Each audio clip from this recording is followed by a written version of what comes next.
They're never late, In 10 years, they've never been late.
I declare that the 549th Convocation of McMaster University for the conferring of degrees is now in session.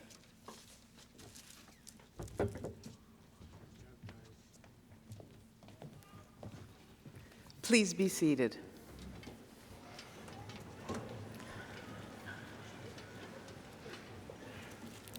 Good afternoon, everyone. My name is Susan Denberg, and I'm Acting Provost and Vice President Academic. And this afternoon, I have the great pleasure of acting as your Master of Ceremonies. I welcome you, all of you, graduands and guests, to this convocation ceremony. I would also like to take this opportunity to acknowledge some of the notable leaders joining us on stage.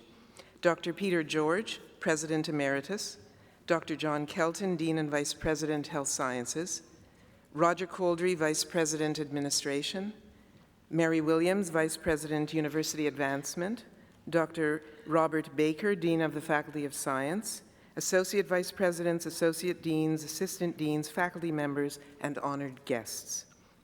Before we start our formal process, I would ask anyone to switch off their cell phones or any machine that's going to make any beeps today. I would like to now call upon our Chancellor, Dr. Suzanne Labarge, to make her own welcoming remarks.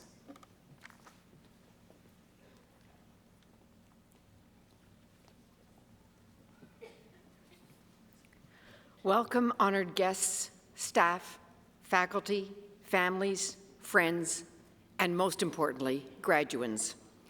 This is an exciting day for all of you who are graduating today, as well as for all those people who have supported you and stood behind you, and in many cases have had a key role in you being here today. You've achieved a great deal to get here, and you should all be very proud of your success and looking forward to what the future might bring. Congratulations, and enjoy the ceremony.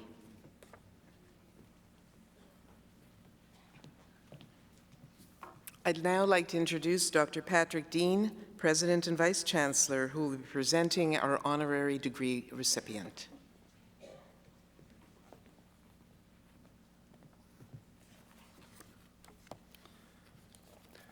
Chancellor, by the authority of the Senate of McMaster University, I have the honor to present Simon Levin.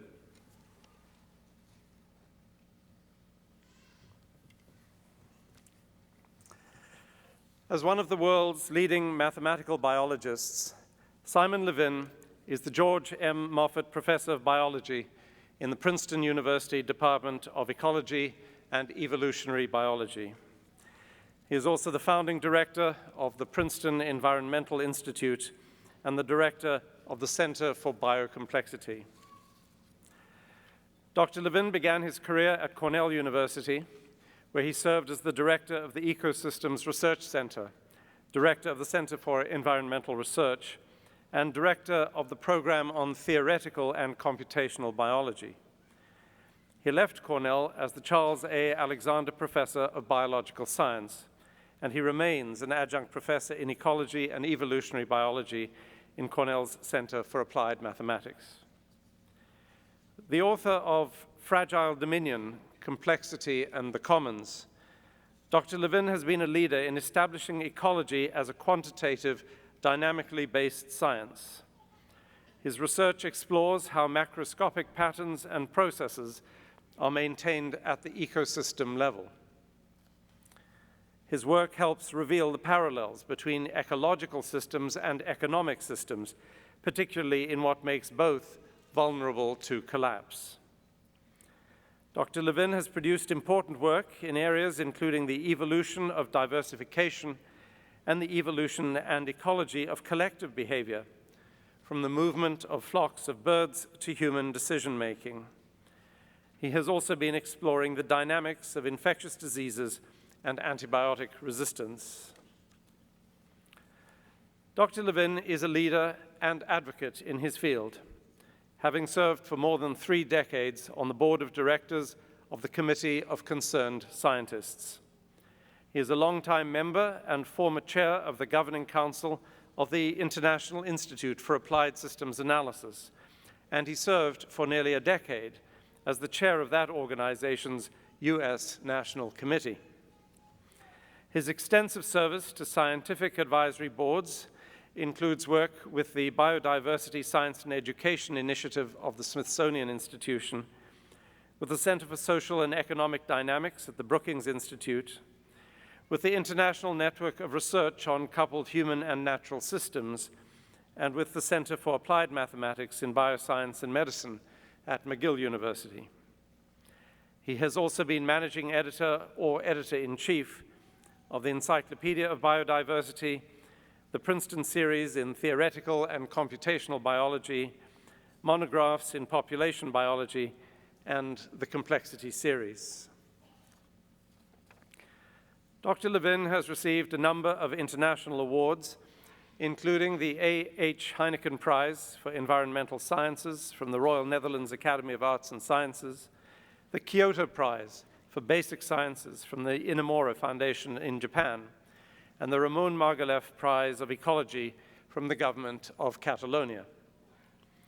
In the United States, his awards include the Ecological Society of America's Robert H. MacArthur Award, the Eminent Ecologist Award from the Ecological Society of America, and the Distinguished Scientist Award from the American Institute of Biological Sciences.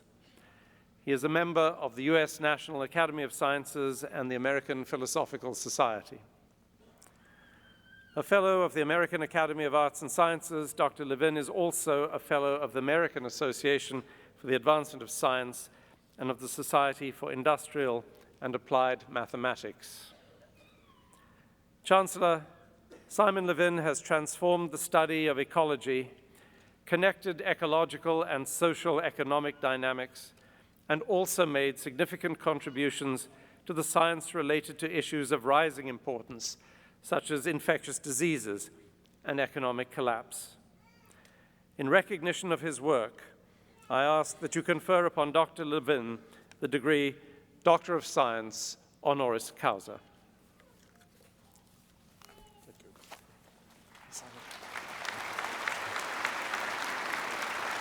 If you could just face the Chancellor. Simon Levin, by the authority of McMaster University Senate, I have the great pleasure to confer upon you the degree Doctor of Science honoris causa in McMaster University with all the rights and privileges pertaining to that degree. Congratulations. And you get to sign over here first.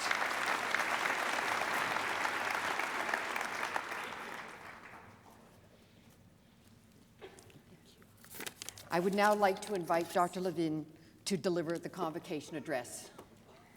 Thank you. Thank you very much, President. Thank you very much, Chancellor. Thank you, all the leaders of this great institution, and the faculty and the staff. Thanks to the students and their families and friends who are here. I'm honored to be able to accept my degree along with the rest of you. Those of you who are completing your time here deserve hearty congratulations. You are graduating from one of the world's great universities and heading to the next phase of your lives much better because of the time you spent here. Your success represents a lot of hard work. It represents an investment of your time and energies and those of your families and your mentors. And this at a time when many are saying that a university education is perhaps not worth the effort. It's not worth the investment. If you look at The Economist, U.S. News and World Report, and other outlets, you will find many articles questioning the value of a university education. But you know better.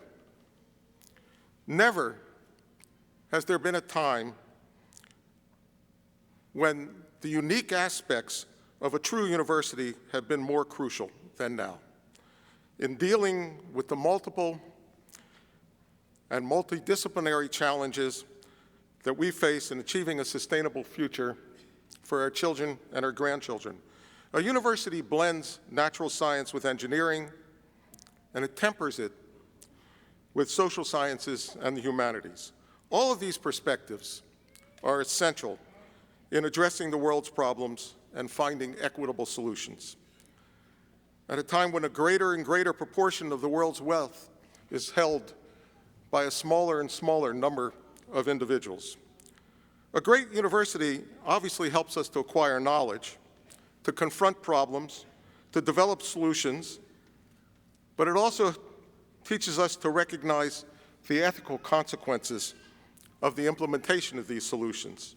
A great university trains the next generation of leaders, namely you, providing you both tools and principles, as well as presenting an experiment in living together and working together. In an increasingly polarized society, diverse peoples have to find ways to work together.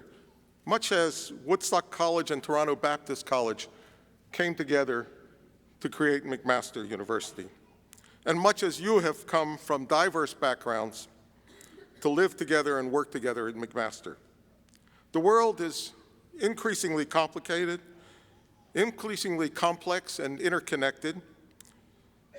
This poses increasingly complex and interconnected problems and therefore requires increasingly complex and interconnected solutions and perspectives. The world's population continues to expand, growing in numbers as well as in the per capita demand on our limited resources.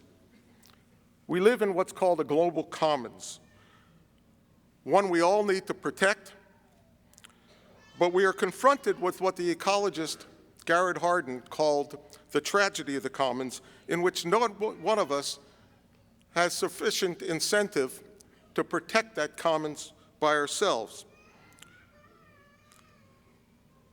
For us and for future generations, and therefore we have to develop mechanisms that assure cooperation. We need institutions like the Montreal Protocol, which helps solve the problem of chlorofluorocarbons. Cultures are expanding their ranges, coming into conflict with each other over limited resources, and the increasing numbers of severity of the resultant conflicts and clashes obviously is not going to produce long-term solutions that are in the collective good. Even as conflicts increase, the world is becoming more interconnected. This obviously has positive dimensions if it leads to more cooperation, collective solutions, and the sharing of benefits. But it also carries with it systemic risk, this heightened interdependence, leading possibly to the potential collapse of everything from financial systems and economic systems to the spread of disease and to the very robustness of the biosphere and the services that it provides all societies. In dealing with problems of this sort, we of course need as much information as we can possibly gather, and science and technology can play a role in increasing that. But our ability to know is limited. The unpredictability of our environment is perhaps the most predictable aspect of it. So we have to extract lessons from how nature has dealt with unpredictability. We have to develop solutions that help us to adapt to the inevitable changes in order to achieve the international cooperation in dealing with our common challenges. Assuring a sustainable future, maintaining and advancing equity, both intragenerational and intergenerational, is going to require that natural scientists and engineers work closely with social scientists, ethicists, and other humanists. We're better than the university to build such partnership. The university is the unique meeting ground for multidisciplinary and interdisciplinary perspectives. Not just science and engineering, but sociology, economics, ethics, and politics. In your time here, you learned facts, but more importantly, you should have learned to listen, to think, to consider alternative perspectives, and to collaborate and cooperate. Your experience here will prepare you for your role in helping to assure a sustainable future for humanity. It's with hope that my generation looks to yours and with a confidence that you will do a better job than we have done. Congratulations, good luck in your lives, and especially good luck in working together in the common good. Thank you.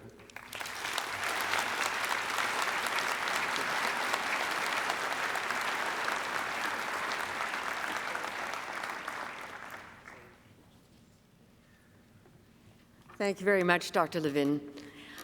Dr. Levin talked very, I think, wonderfully about the role of the university and the need to share knowledge and collaborate. What he is a perfect example if he personally is a person who's managed to do that. His ability to take mathematical background and combine it with finance, ecology, and other fields has showed how you can move forward the knowledge and understanding of other fields. And he's a wonderful representative of everything he talked about the university standing for. And I must say we are absolutely delighted to have him join the McMaster community, and I thank him very much.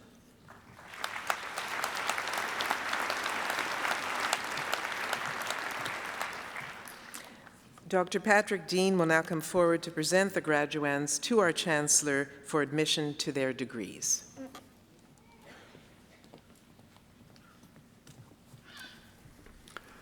Will the graduands please stand?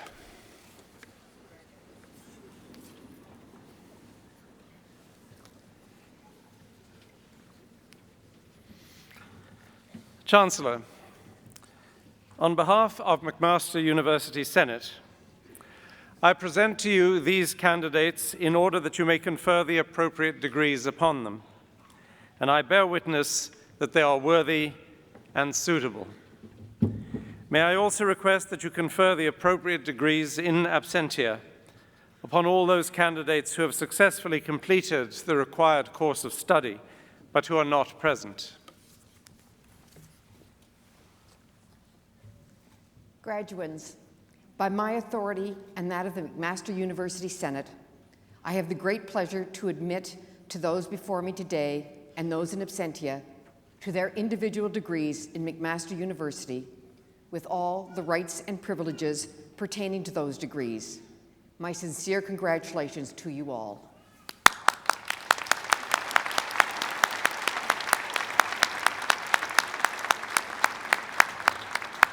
Please be seated.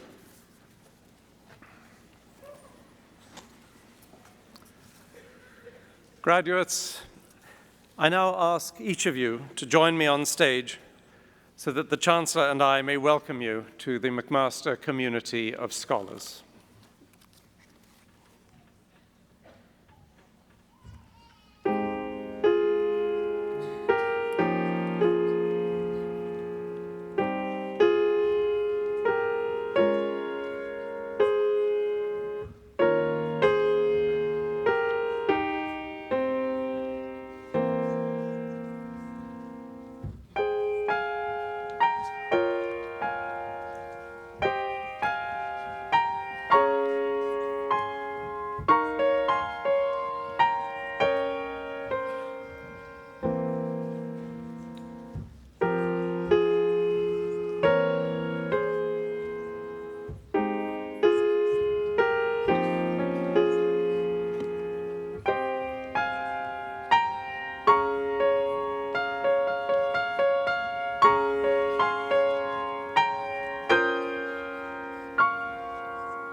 Ladies and gentlemen, so that each graduate's name may be heard, it would be appreciated if you could hold your applause if during the presentation of the graduates you would hold your collective applause until the end of each category. Thank you. Madam Chancellor, may I present to you the following graduates for the degree Doctor of Philosophy. Amid Dadu.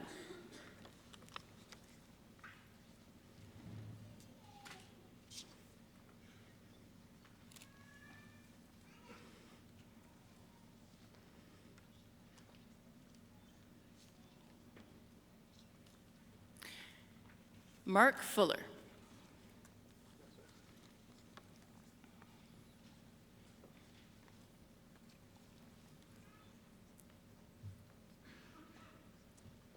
Charnul Jani.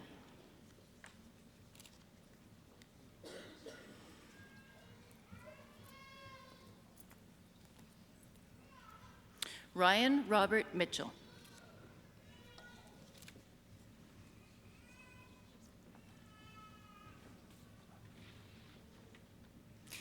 Elan Wynn.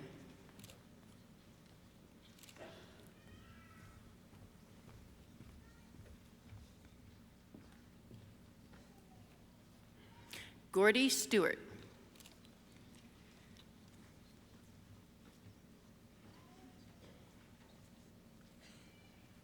Tamsin Blewett.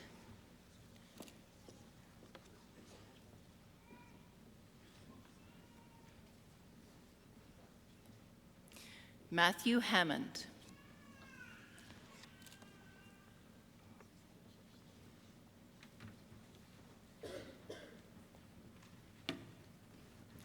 Lindsay Troy Keegan.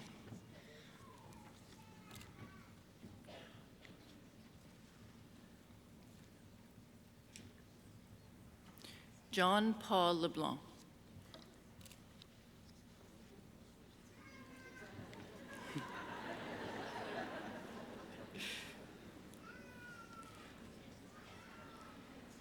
Mitchell James Ryan McLeod.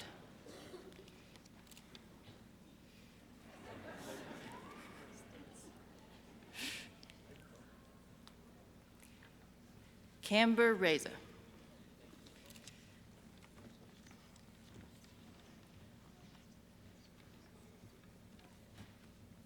Madoka Akimoto.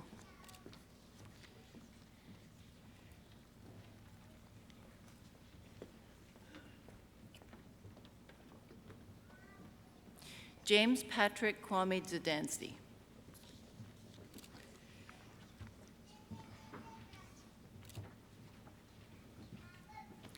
Erica Forsberg.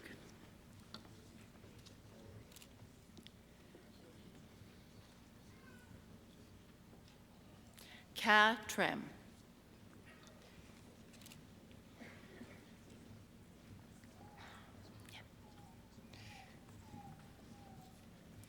Nicole Elizabeth de Almeida.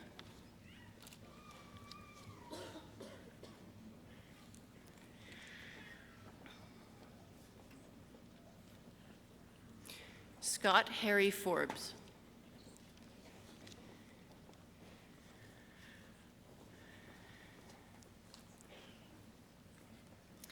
Nicole Alicia Rice.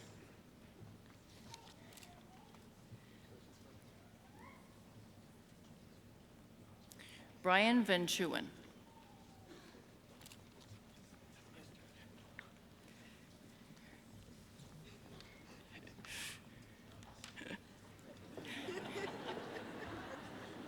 Carlos Armando Zapata Velicaz.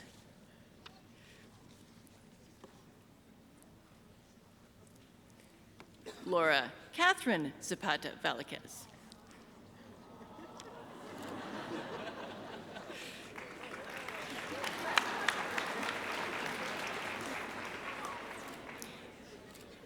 Jianfeng Zhang.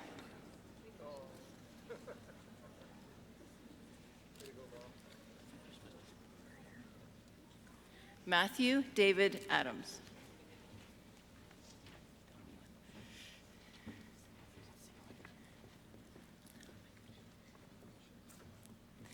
Maxwell Curtis Lukenbach.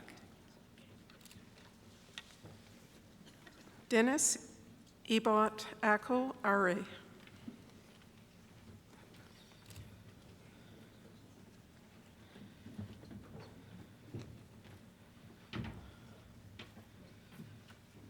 Edward Banca Gariba.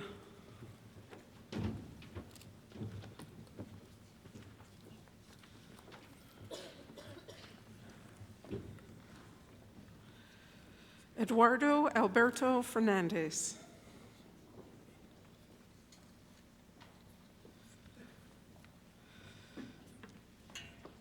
Stephen Gentiles.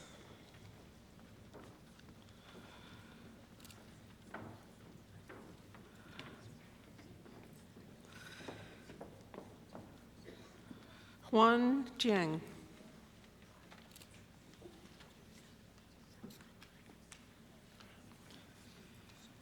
Divya Joshi.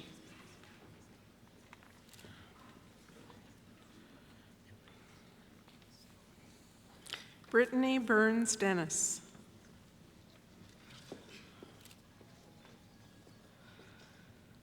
Melissa Sharon Kimber.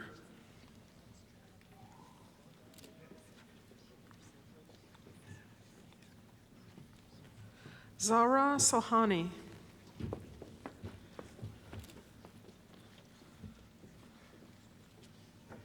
Bernice Wing Young Tsui.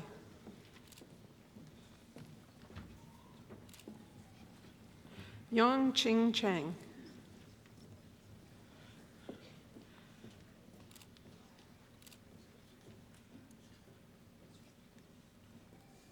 Jenna Gillen.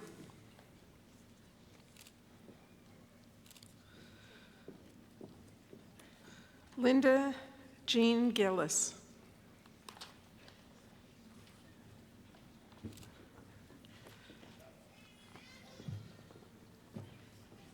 Aaron Michael Joseph Kosiulek.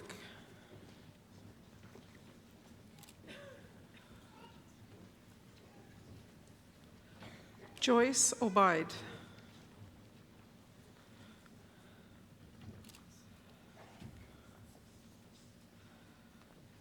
Sarah Salem Alzaid.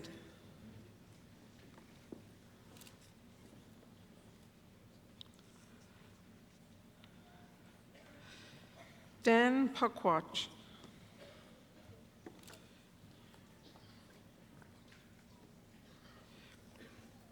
Adrian James Batches.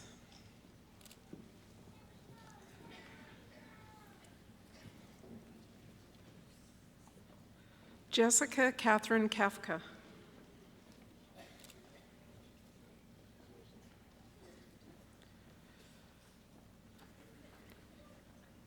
Katerina Marchenko.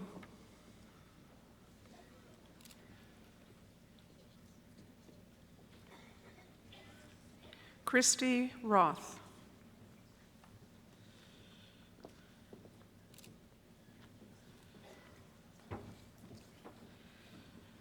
Brittany Salter.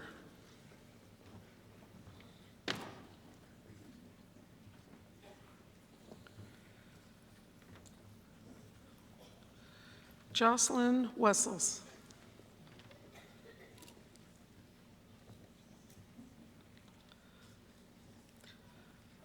Monica Bauer.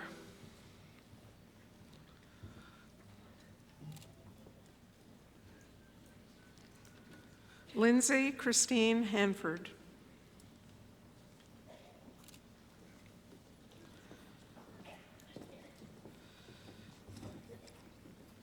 Minesh Kapadia.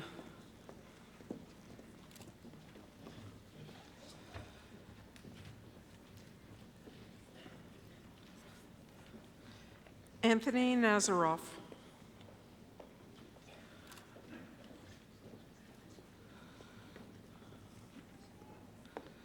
Melissa Emily Parler.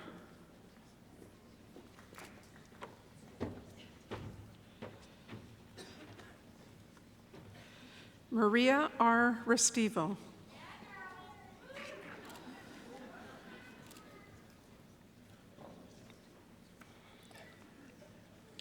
Manthagani Salvaminan.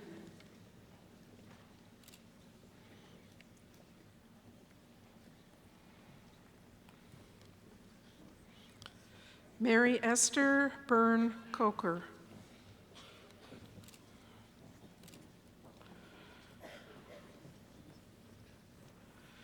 Farhana Irfan Madhani.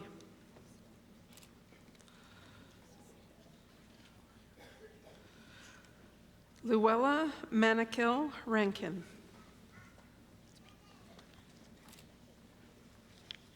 Jesse Stephen Hall.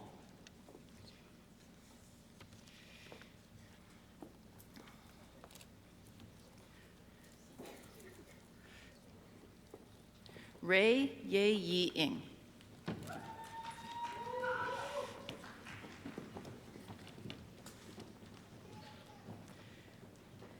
Maximilian Ronald Philip Sherm.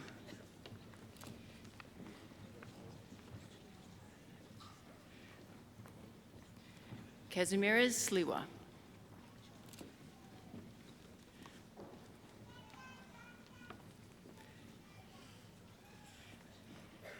Jared Justin Wagman.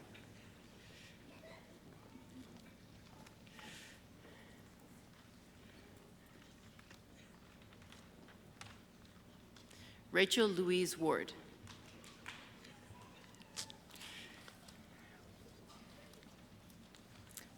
Rory Woods.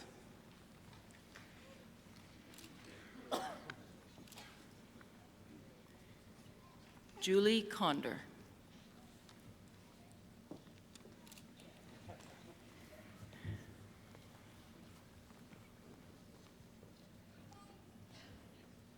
Anna Finkelstein.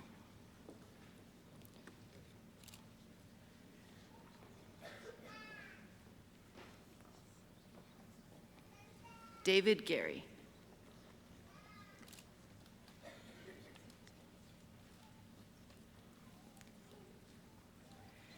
Justine Margaret Yao Spencer.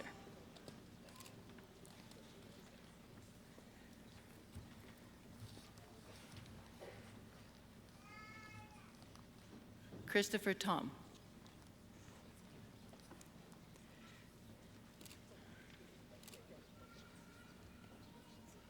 Christian Gabriel Fernandez Palomo.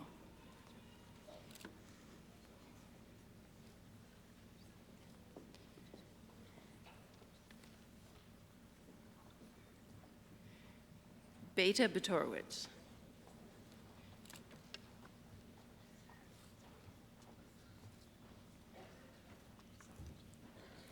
Yunhua Jiang.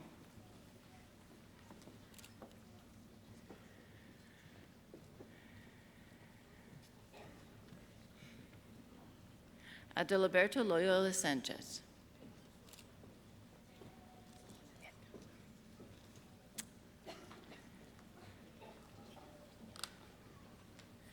Lisa Marie Rivard.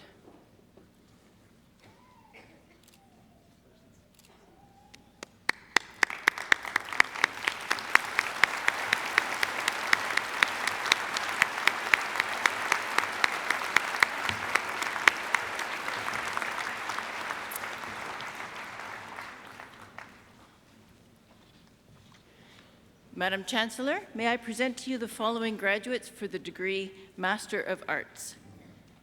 Jeremy Parsons.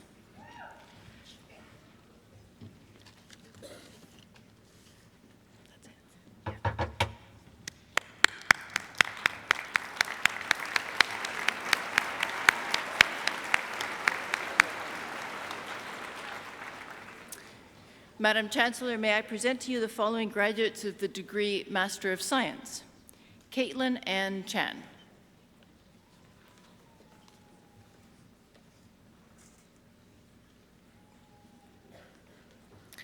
Carissa Shalene Giraldi.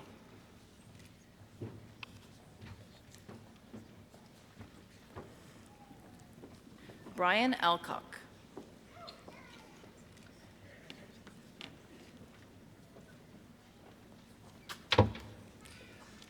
Christopher Degonye.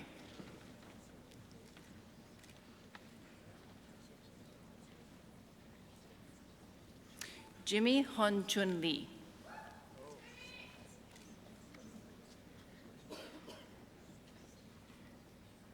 Xiao Yu Mu.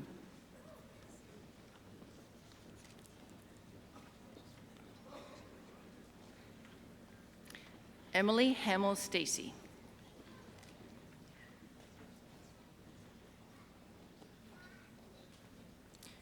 Jonathan Sue.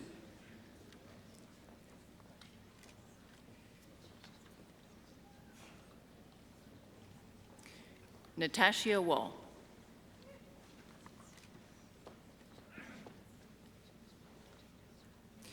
Cody John Molesky.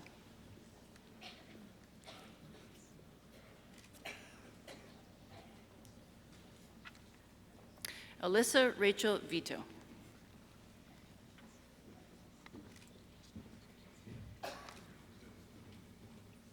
Yuqing Zhao.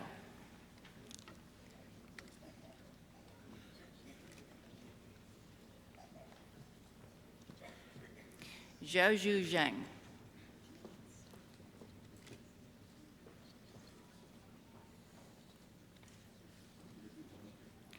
Mark Anthony Bellin.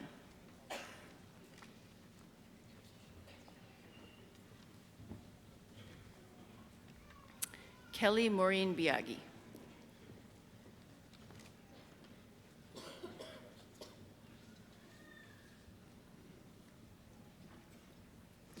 Erin Marie Nichols.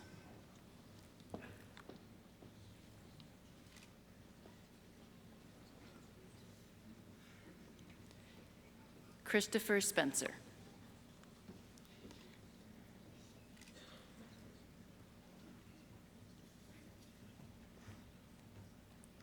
Chelsea Erin Thorne.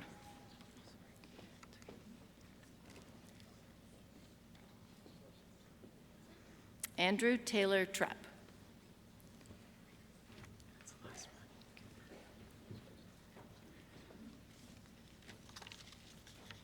Shannon Vatour.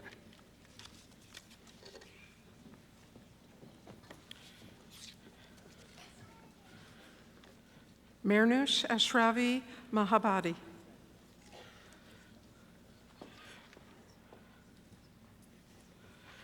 Rudolph Kwazi Atwatwi.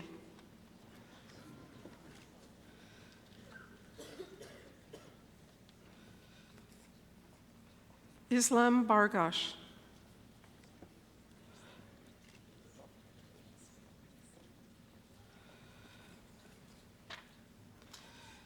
Adnan Jacob.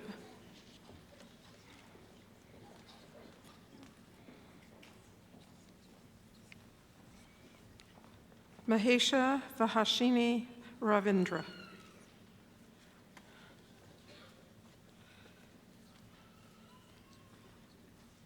Ming Shi.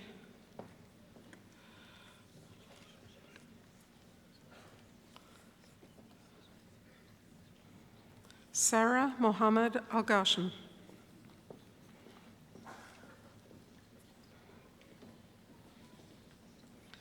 Valentina Antoni Pillai.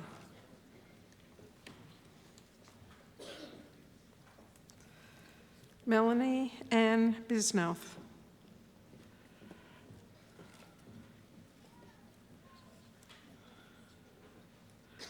Bersabe Barumand.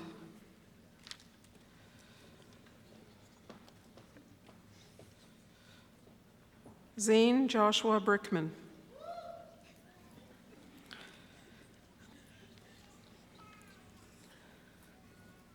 Sarah Elizabeth Bryson.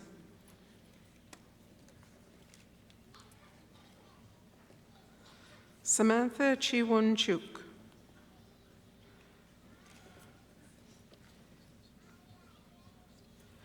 Keith Kalako.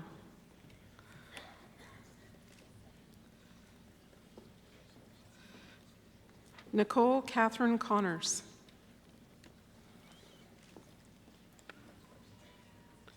Rowan Farran.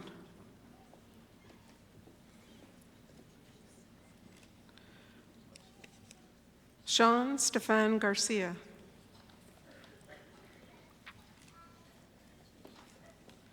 Daniela Graziano.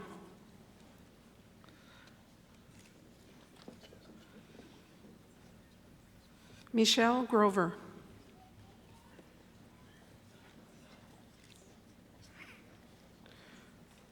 Rojeen Habibi.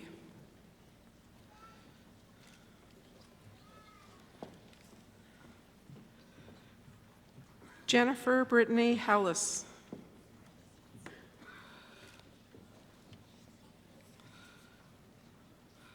Lawrence Elizabeth Hawthorne.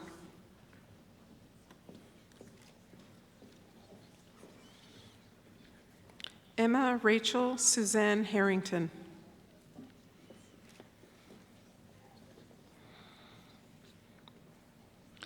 Alexa Elaine Aisling Higginbottom.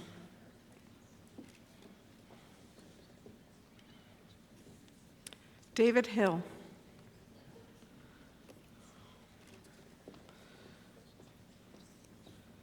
Jillian Sandra N. Horning.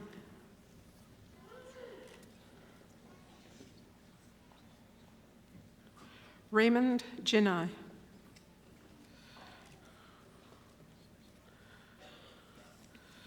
Marlee Clayman.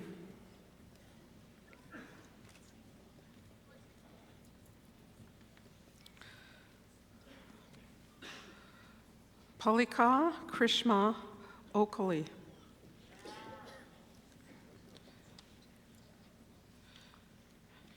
Manpreet Kaur Lambda.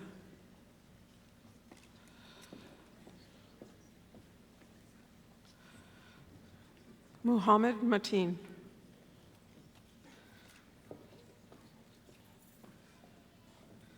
Seema Metha.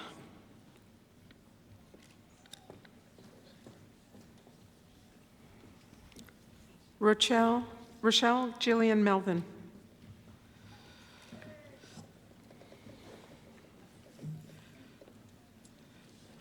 David Oldenberger.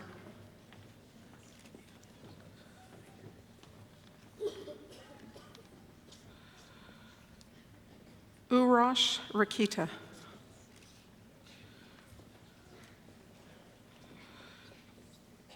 Christina Rusakis.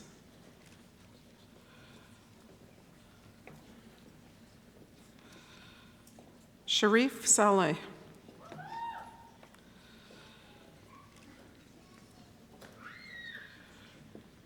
Kristen Brianne Selena.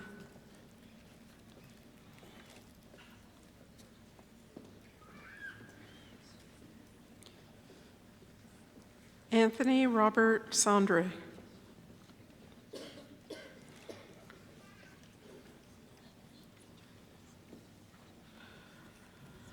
Arjun Sithem Parapille.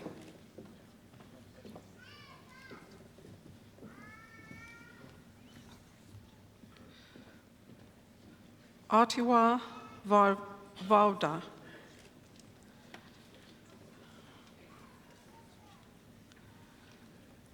Jamie Catherine Walker.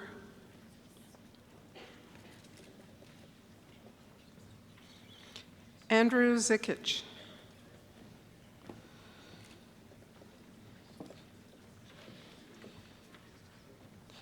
Ishan J. Patel.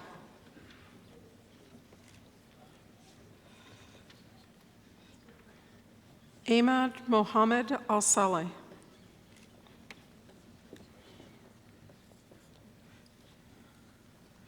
Rebecca Barty.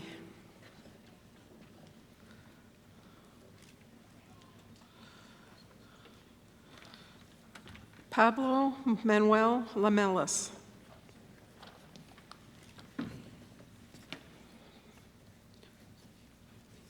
Michael Hobbs Livingston.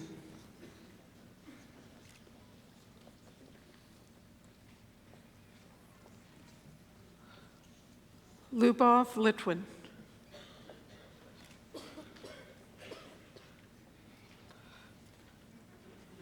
Nataline Malberg.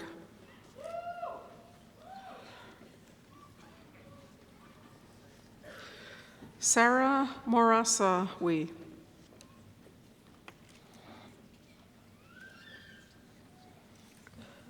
Poonam Rana.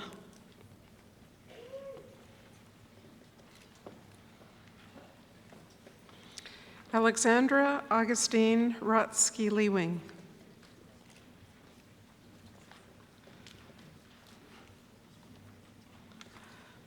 Harsha Shanthana.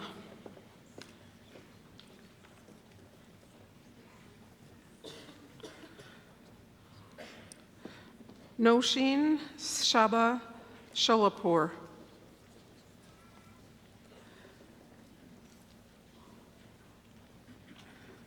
Anson Daniel Tang.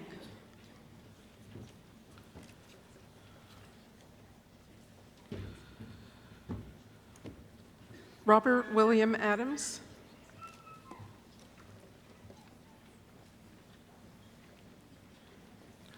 Sharon Agili.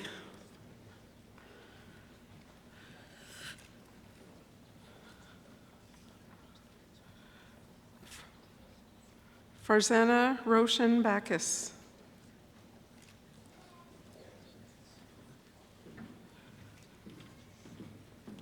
Deborah Francis.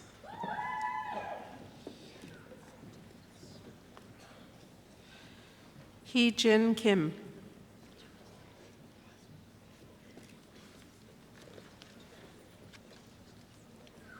Julie Pace.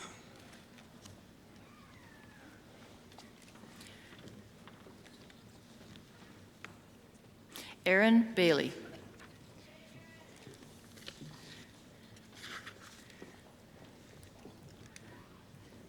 Hun Lam Choi.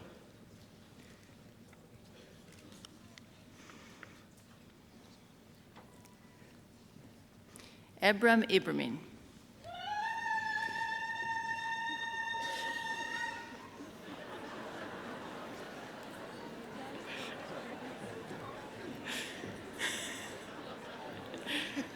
Rochelle Amanda Marshall.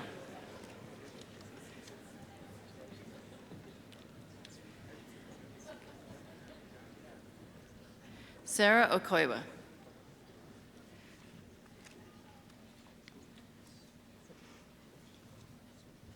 Lauren Elizabeth Salchi.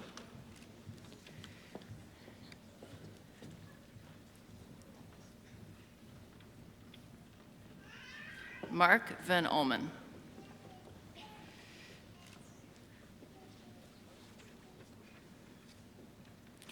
Arthur Michael Welsher.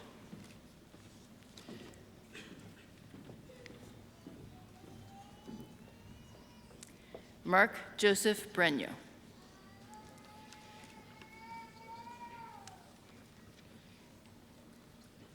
Delon Amin.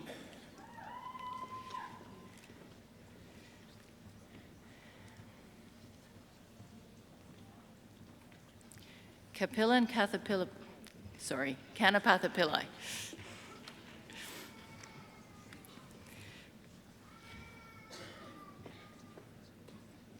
Taylor Lesnick.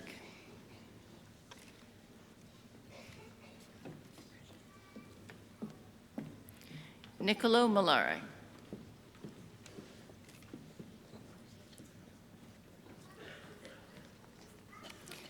Leng Ting Men.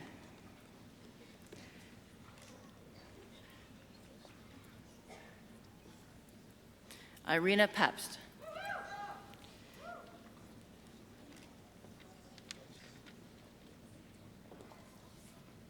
Dora Pauline Rosati.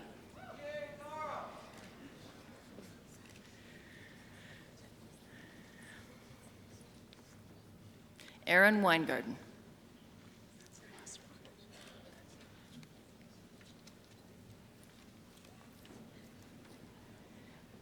Jenna Ray Young.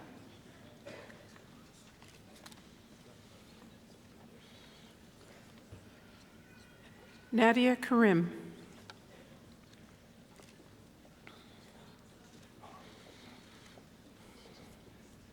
Vanessa Martino.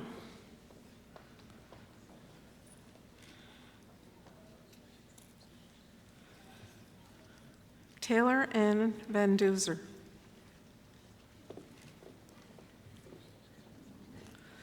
Linda Villani.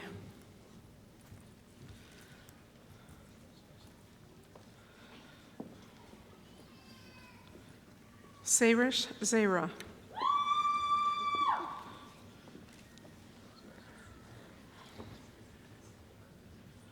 Ryan Joseph Lawrence Perk.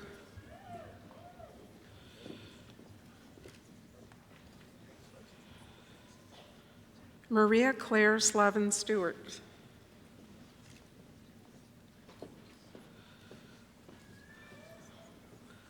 Lauren Wright.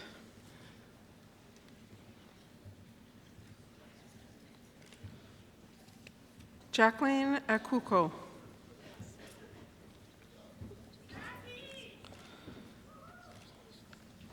Stephen Cherry.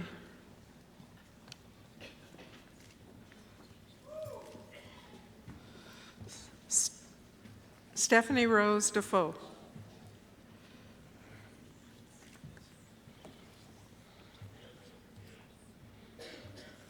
Purya Dur.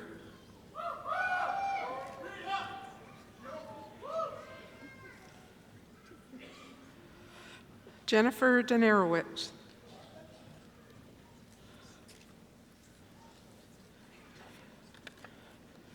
Jennifer Susan Howell.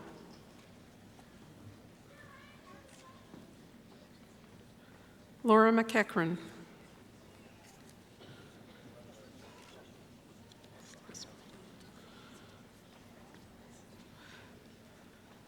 Kanwad Sa'i Mirza.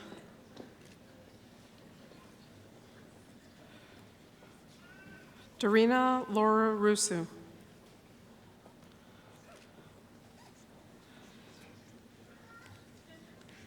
Hannah Marie Smith.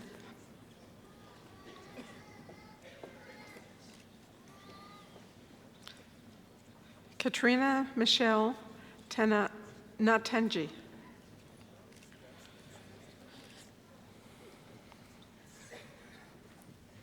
Haley Walsh.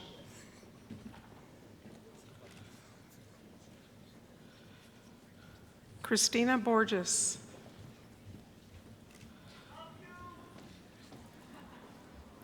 Blair Kenneth Ellis.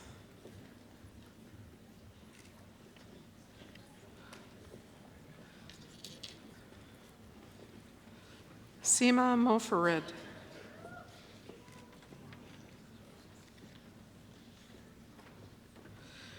James Alexander Morrison.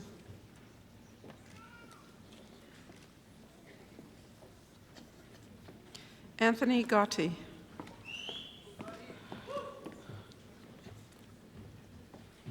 Nicholas Lawrence Gilmore.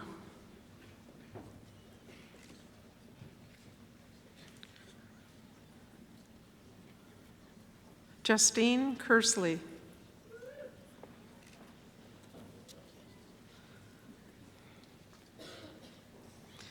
Jacqueline Nicole Phelan.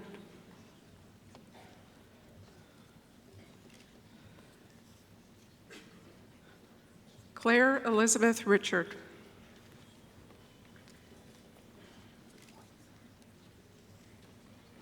Rebea Sharman.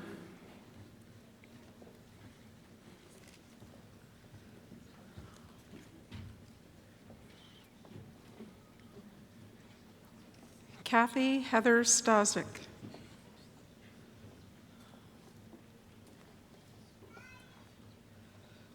Yan Ling Jin.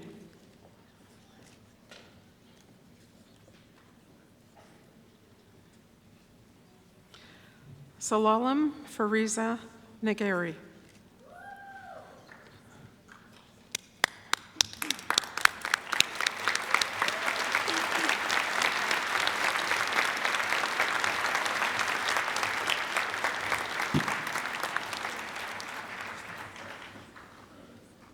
Madam Chancellor, may I present to you the following graduates of the degree Master of Science, Occupational Therapy. Noshin Fatima Akhtar. Hanin El Hello. Haley Albright.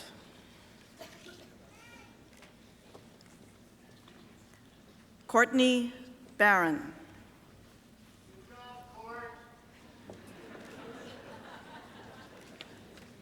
Jessica Bauer.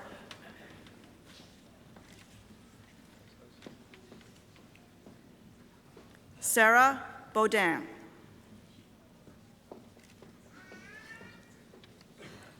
Jacqueline Bonneville.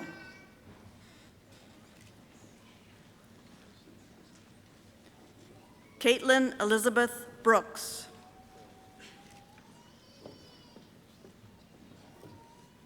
Allison Burrell.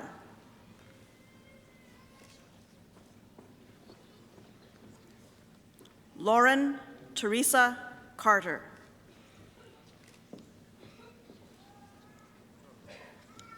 Louisa Yi Wei Chan.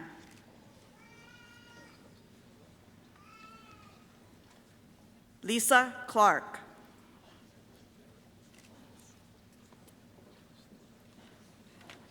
Tiffany Marie Clark.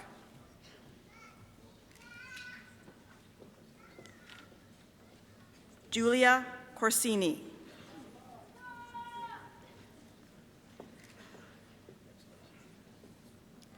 Chelsea Crocker.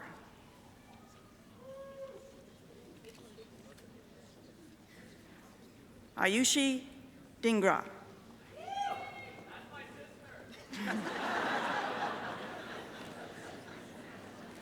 Sandra Maureen Ellis.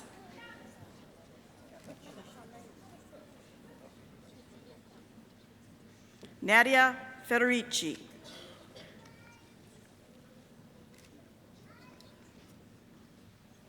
Olivia Fisher.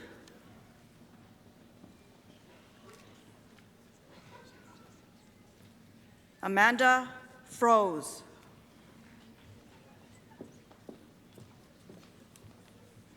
Ramanjit Kaur Garcha.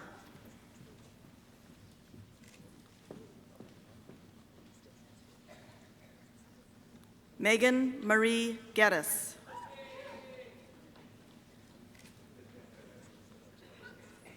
Maria Gwindy.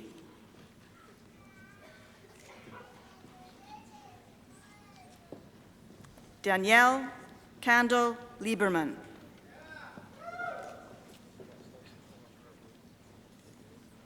Elizabeth Cahoe.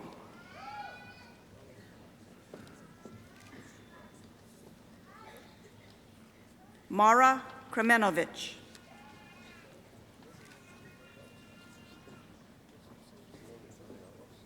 Brittany Adele Lee.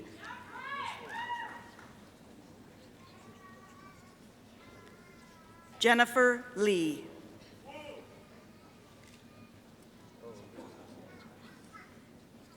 Monique Elizabeth Lizon.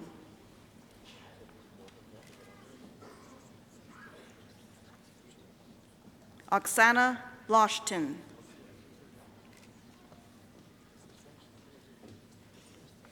Rachel Erin Martini.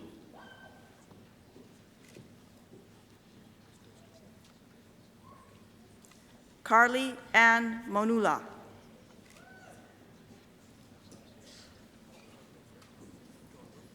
Stacy Lynn Mitchell.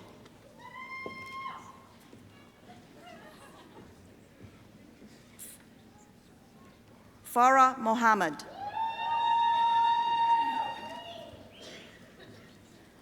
Cassandra Rapa.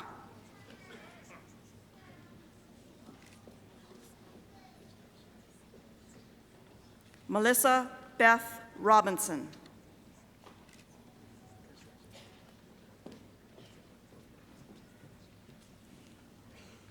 Emma Russell.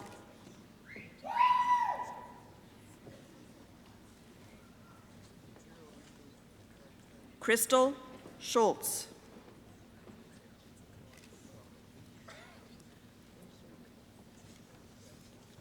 Khadija Sagir Sheikh.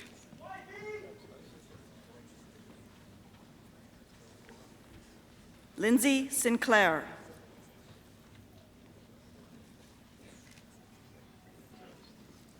Amanda Lee Smith.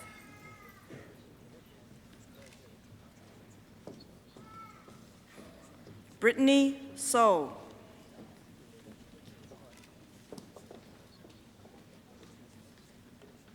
Carrie Taylor.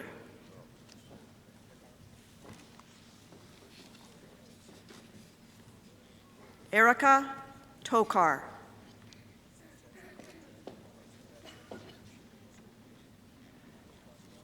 Jessica Lee Vandenbush.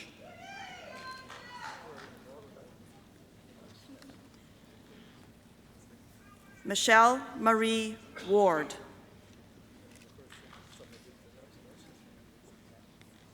Emily Rose Warren.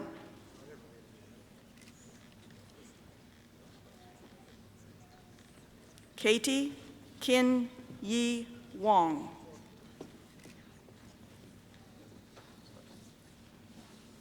Stephanie Zubriski.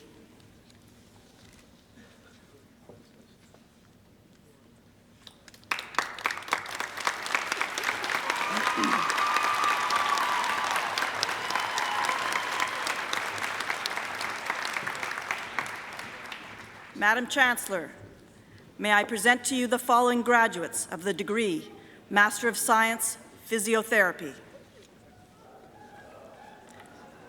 Nicholas Acetone.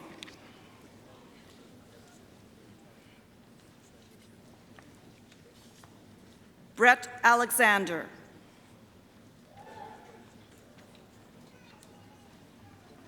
Tyler Allen.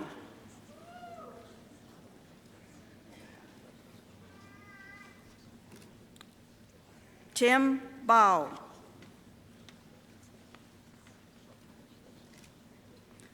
Megan Barker.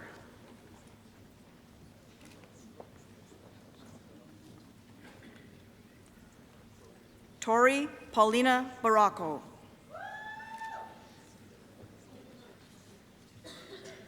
Miriam Joy Beatty.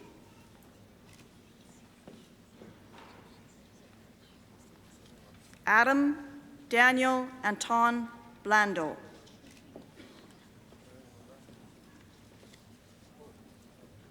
Jessica Carter.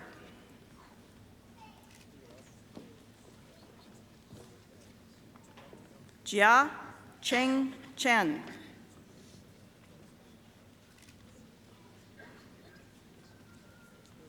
Sarah Elizabeth Combe.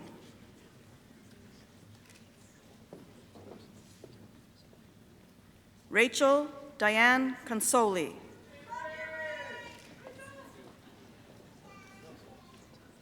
Marissa Katrina Constand.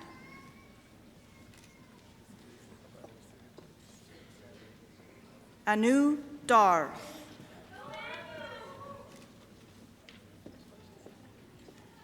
Lindsay Taylor Demopoulos.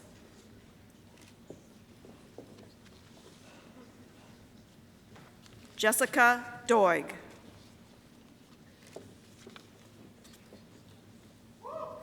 Michael Green.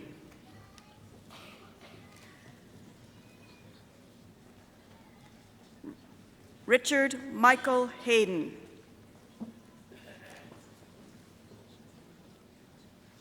Adam Fraser Holborn.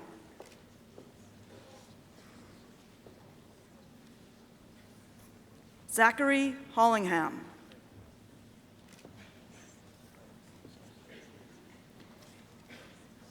Amy Teresa Andronikos.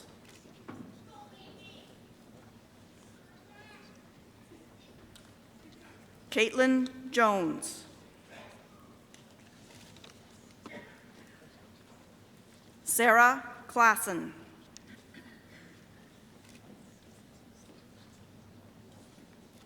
Jan Lopez.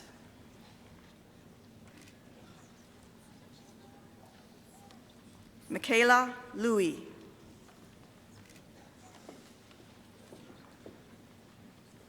Marina McDougall.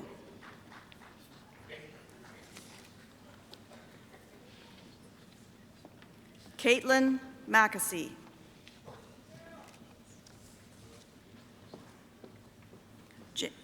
James Allen McWhirter.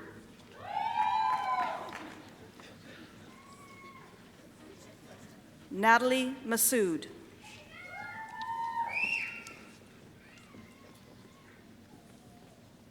Rebecca McGill.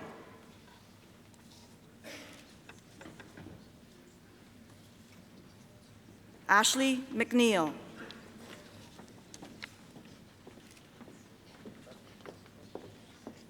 Caitlin McWhinney.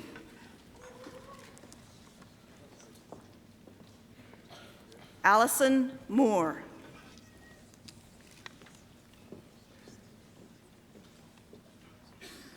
Robin Murray.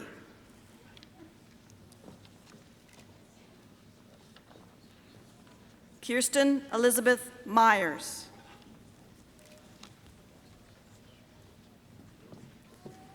Theodoro Nosopoulos.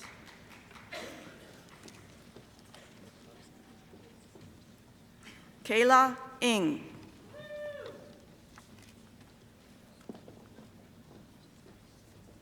Jennifer Node.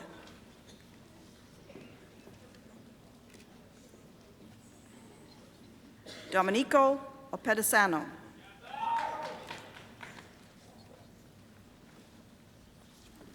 Laurel Patterson.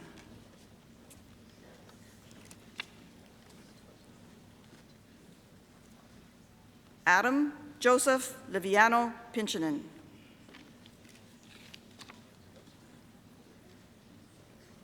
Nicholas Pereira.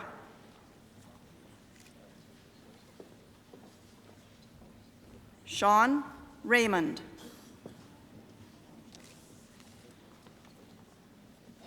Shalini Senavaratne.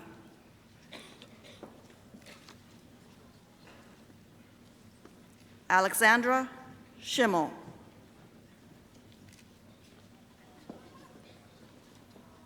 Alec St. Pierre.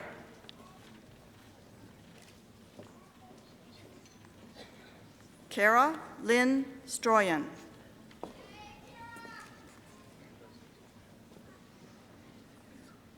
Jenny Telfercrum.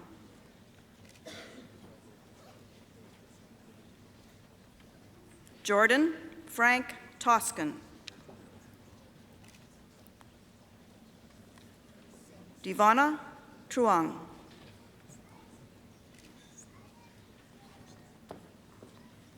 Philippa Tucker.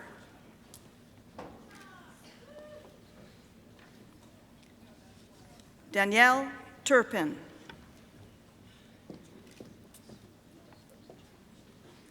Jacqueline Rose Van Alstine.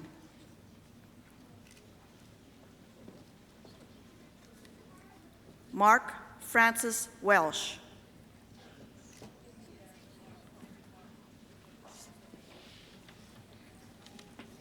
Sean Michael Whitley.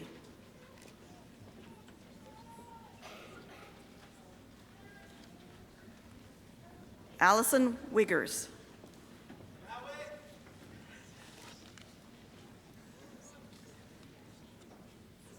Veronica Long Ka Wong.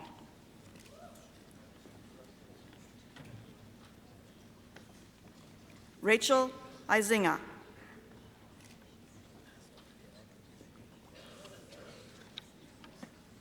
Jennifer Elizabeth Zuccolo.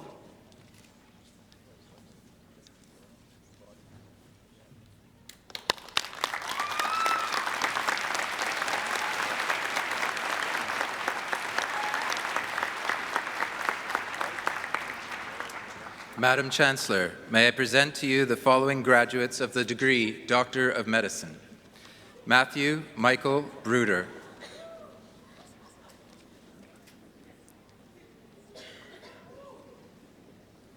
Carmen Chaudhry,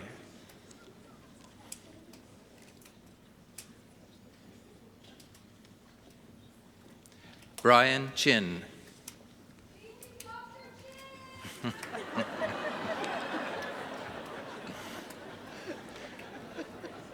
Robert Carley Chu, Ahmed Hussein,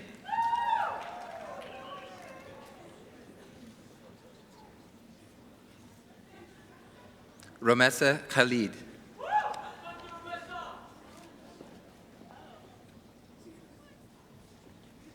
Evan Sheppy.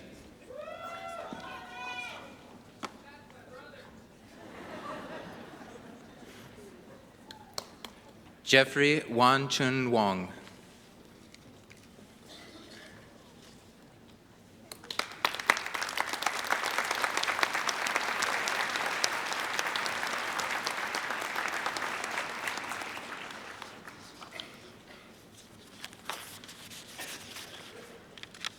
Madam Chancellor, may I present to you the following graduates of the degree Bachelor of Science Honours. Aziza Azizi.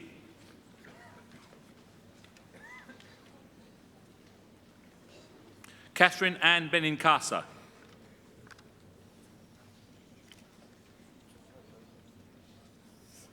Alexandra Blair.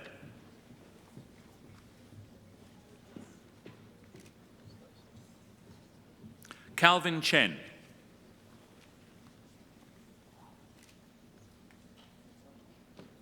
Brandon Chin Yung Chuk.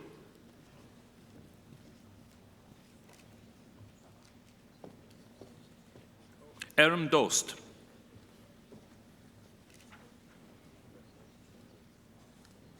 Kevin Robert Dragon.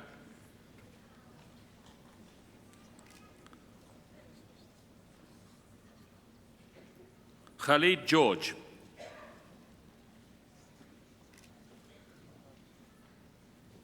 Maisa Gayumi Mogda Adam.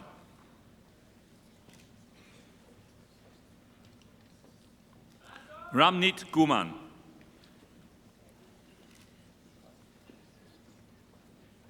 Farhat Tasnim Hossain.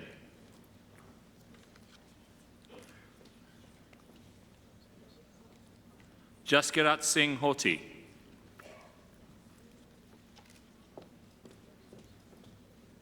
Sharon Jeba Selvan.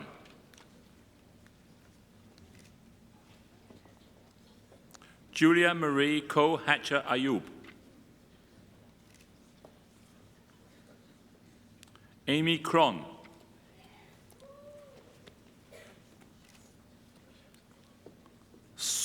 Suga Kukreja.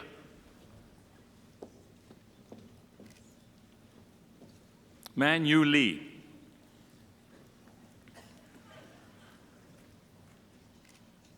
Hassan Victor Momo.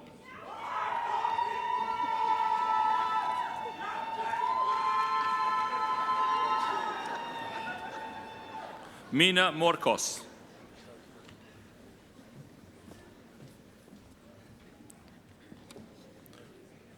Ravinan Nirmalan.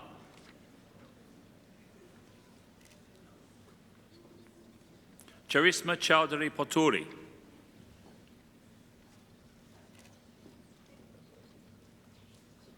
Sumaya Sohal Siddiqui.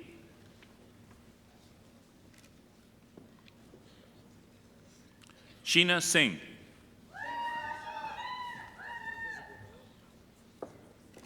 Shivan Siva Mohan.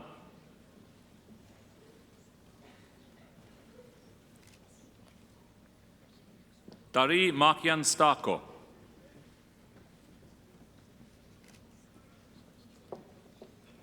Bisma Tahir.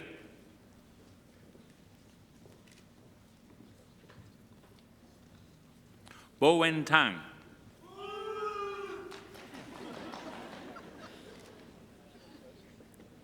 Sindusa Wignarajan.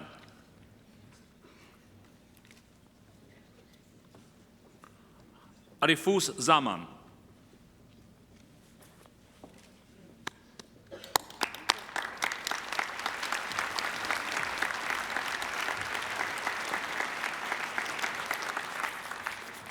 Madam Chancellor,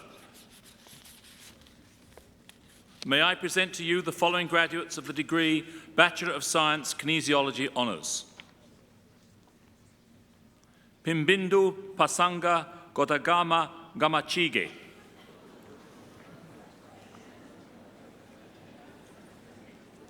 Hashim Imam.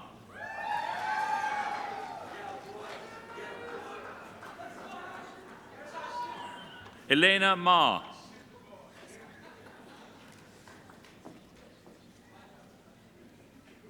Samantha Palmer.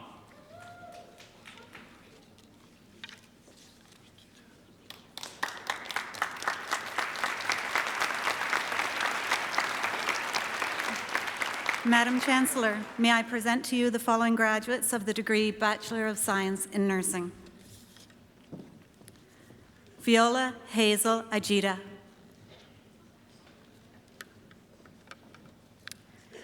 Lena Eithortua.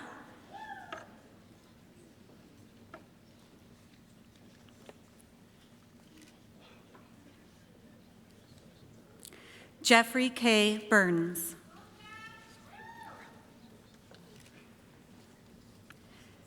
Jennifer Camille Cueto.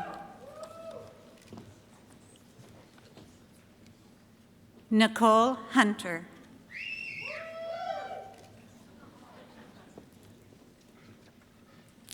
Sabrina Mirza.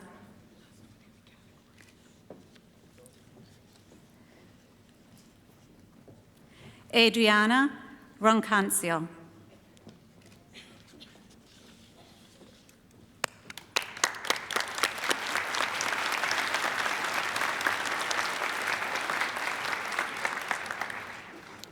Madam Chancellor, may I present to you the following graduates of the degree Bachelor of Science. Simajit Bajai.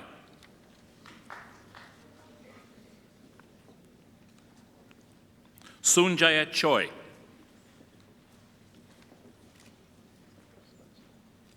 Herman Ho Man Chung.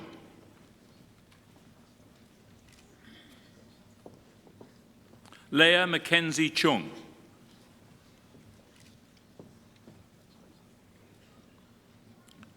Nicholas Dominic DiCarlo.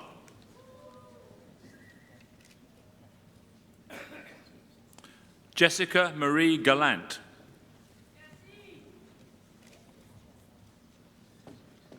Emily Jocelyn Elaine Hammond.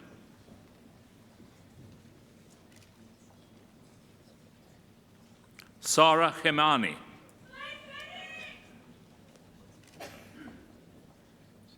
Ade Dunmola Layoye.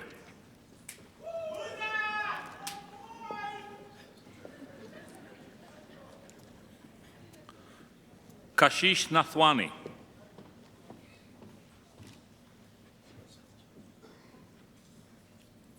Shazia Omar Ali.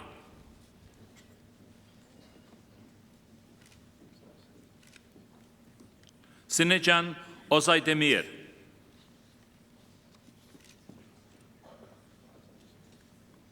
Stephanie Raikoff.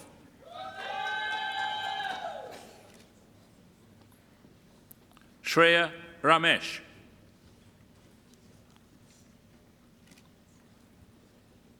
Jaswinder Kaur Singh.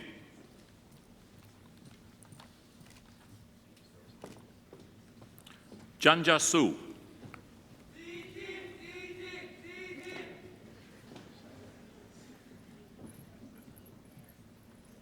Nicholas Sullivan.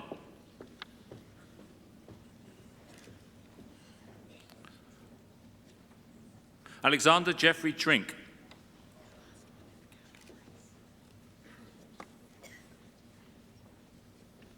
Jocelyn Claire Wong.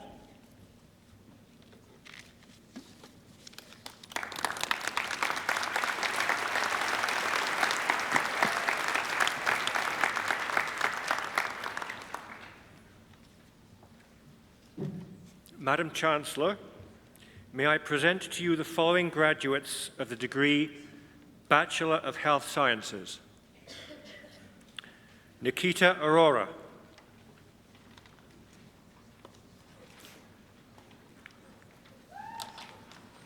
Runting Kai.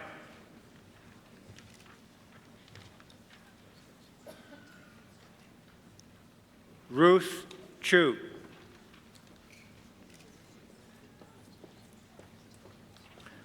Julian Daza Vargas.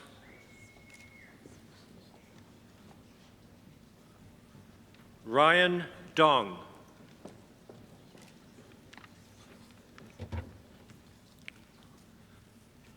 Matthew Allen Dreger.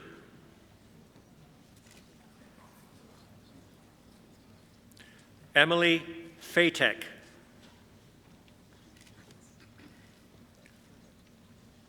Aaron Fennell.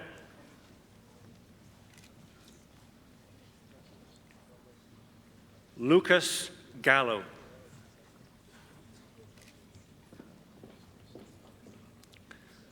Mike Howe.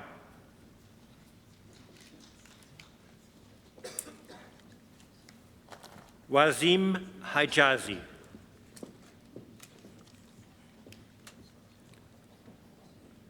Lauren Hophing.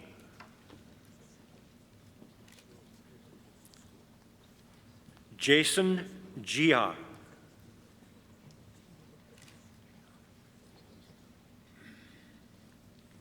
Maggie Meng Jiang.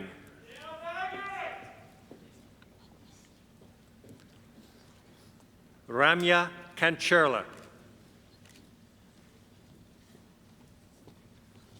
Rhea Kumar.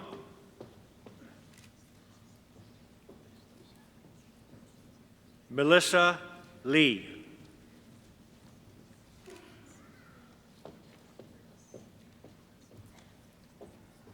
Ronald Leung.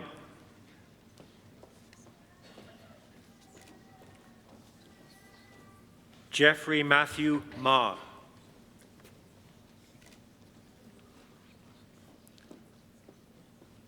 Danielle Elise Mesquino.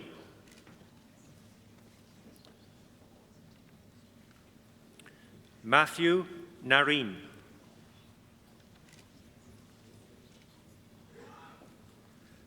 Matthew Newman.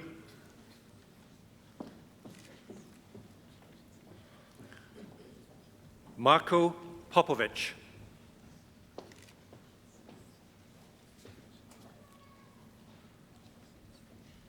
Nicola Sahar.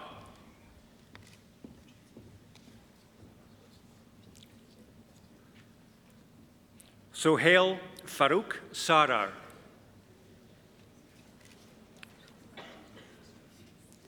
Adam Suleiman.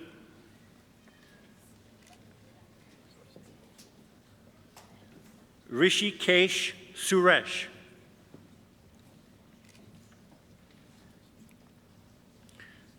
Carolyn Michelle Tan.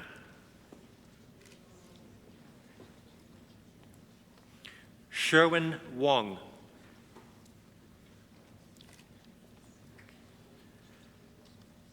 Kei Yi Wu.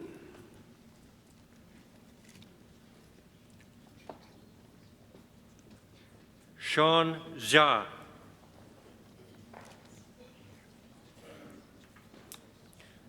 Li Yin.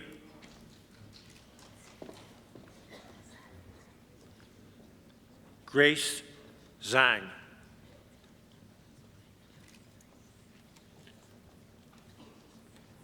Shuying Zhang.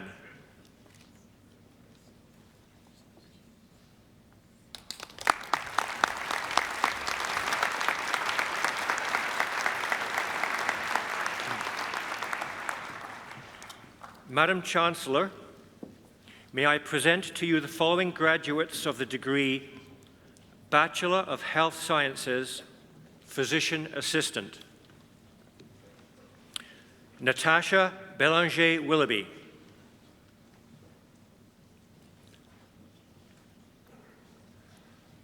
Christopher Lee Bode.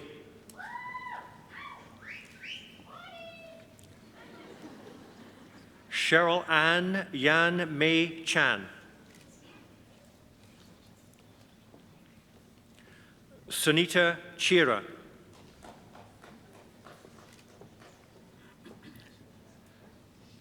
Ethan Edwards.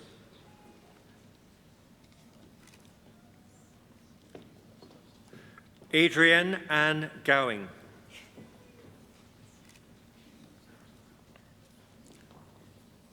Jonathan Howe.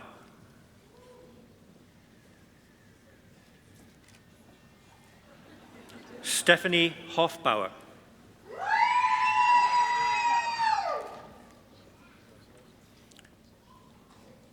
Dwayne Landry.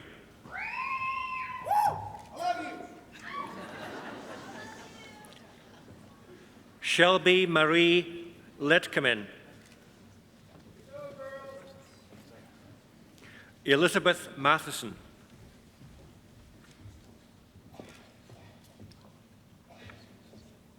Alan Middleton.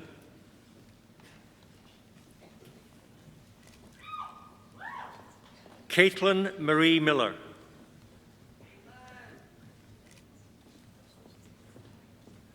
Victoria Nguyen.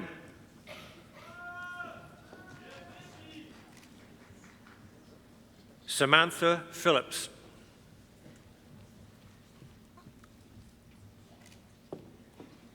Olivia Ann Ramsey.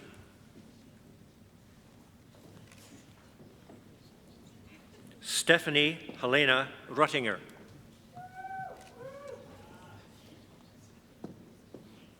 David Warchuk.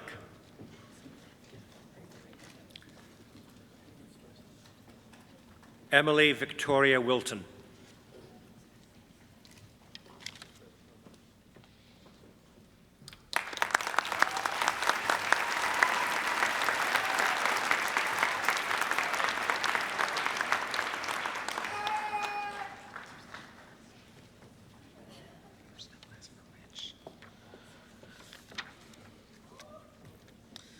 Madam Chancellor, may I present to you the following graduate of the Graduate Diploma in Advanced Neonatal Nursing, Kanwal Saeed Mirza.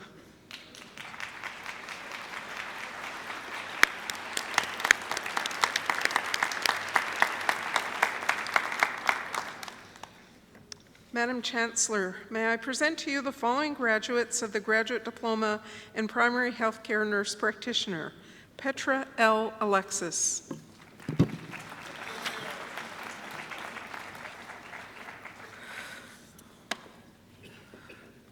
Olia Segeti.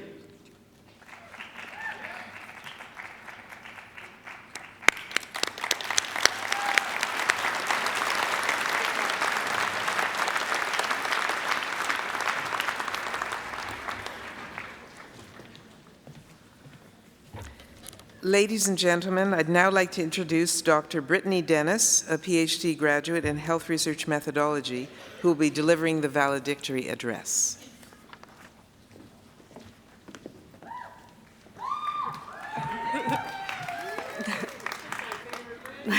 Good afternoon, everyone. Mr. President, Ms. Chancellor, and Ms. Provost. Everybody is in this room today because you've made the most important investment of your lives, an investment in yourselves. Regardless of your GPA, number of publications, presentations, or standardized test scores, every person in this room has already shown the single most important attribute it takes to persevere in this world, and that's commitment and dedication. Each of us have committed years of our lives, and today we've all made it to the finish line. But the story doesn't end here, because today we're in a segue to an unpredictable time in our lives. With a fragile job market, the largest refugee crisis since World War II, epidemics, and unstable economies, the world ahead may appear pretty frightening. But despite the dynamic world around us, the key thing to remember is that we are the future. The road that lies ahead, the things you don't like about this world, and the things you're passionate about changing aren't out of arm's reach. And I want to talk to you today about education, legacy, and the future. Education. So the education you've received at McMaster knows no bounds, and it's more than the skills we've learned from individual classes and beyond the degrees we're receiving today. The countless hours we've spent in lectures, studying for exams, and leading campus organizations, these are all forms of education, and the skills you've learned from each of these far outweigh the knowledge of any single class. Learning to work together, build networks, and accomplish goals, no matter how small, these are the forms of education that will carry us forward and make real impacts in this world. Our training ground may have been at Mac, but there's no limit to where the game is going to take place. After defending my thesis this summer, I moved to London, England, and it's one of the most exciting and thrilling cities in the world. Although after spending 7 years in Hamilton, Ontario, anything can seem pretty thrilling and exciting. But nothing ever really prepares you to leave home, navigate immigration systems, or actually move to a city with a population size comparable to Ontario. But being thousands of miles away from home and in a different country and at a new institution, I figured I'd be homesick pretty fast. Although luckily the University of London has yet to subscribe to the Mosaic system, so I think I also dodged a bullet there. But the first thing that actually really made me miss home was a BuzzFeed article I came across entitled 50 Signs You Went to McMaster University. Between never understanding why the Beeline won't come into campus, to losing a quarter of our already depleting graduate school salaries at the Phoenix, to getting lost in the basement of Togo Salmon Hall trying to find the tank, even though the fishes on the wall are supposed to guide you there, and to the nights we stayed up till 1 a.m. trying to log on Solar to pick our classes. Memories such as these unite many of us here today, but one thing you may not actually appreciate yet is beyond the small day-to-day things at McMaster and actually the global impact our school has. Which brings me to the next thing I want to talk about, which is legacy. Thousands of miles across the world, I'm sitting in a medical school in London, England. My education is delivered in a PBL format. My curriculum uses textbooks like User's Guide to the Medical Literature. I was assessed for admission using the multiple mini-interview, and the school uses NICE guidelines, which are guidelines put out by the United Kingdom, which use the grade framework for assessing evidence and grading recommendations. It wasn't clear to me exactly how influential McMaster University was until I moved to one of the biggest cities in the world, to one of the oldest medical schools in England, to the second largest tertiary care center in the UK, where I found the way medicine is taught, the way medical school applicants are selected, to the way the paradigm of clinical research and teaching is performed, and the way guidelines are developed directly stem from practices and ideologies developed here at McMaster University. So please know you're not only graduating from one of the best universities in Canada, you're graduating from one of the most influential institutions in the world.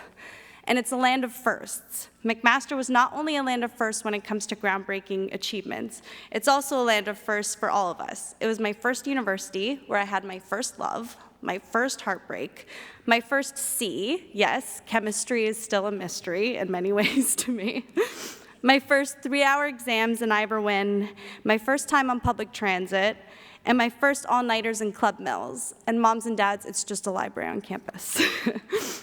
And while we may have had many firsts at McMaster, there are more ahead. And that leads me to the last thing I want to talk to you about today, and that's the future. Never settle. When I say never settle, I mean never settle. We don't know what's ahead. No one could have predicted how fast the world has already changed. The first X-ray was used in 1896. The MRI was invented in 1977. The first cardiac stenting procedures were performed in the late 1980s. It's safe to say science and medicine are the most dynamic fields in the world. So remember to have an open mind and never have your entire future set in stone. The minute you draw a line around your expectations and future aspirations, you're going to miss the big things, especially when it comes to new fields and technologies. Follow your ideas and never be afraid of going against the grain. A very wise professor, Dr. Brian Haynes, once told us that no one ever pushed forward groundbreaking ideas without some serious resistance. And it is this resistance you must learn to embrace, harness, and work around. The late Dr. David Sackett, a man who I would argue as one of McMaster's most important figures and the father of evidence-based medicine, spent a good amount of his career fighting for people to accept the notion of evidence-based practice. So keep in mind that even things that may seem inherently logical in our conceptions of medical education and practice are ideas people fought long and hard battles to have accepted on the world stage. But today isn't about what lies ahead for us. It's about this moment right now, a culminating moment where we can bask in the glory of what we've accomplished today. And the memories at this campus are far too many to count. So cherish your times here and move forward and contribute to McMaster's legacy, a legacy we have the responsibility of continuing. So congratulations, graduates of 2015. We did it!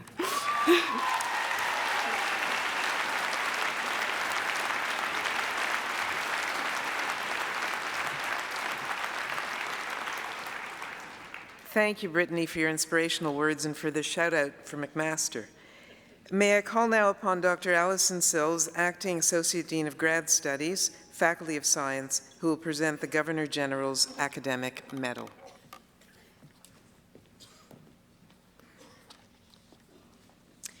Madam Chancellor, Jenna Gillen is this year's recipient of the Governor General's Academic Medal.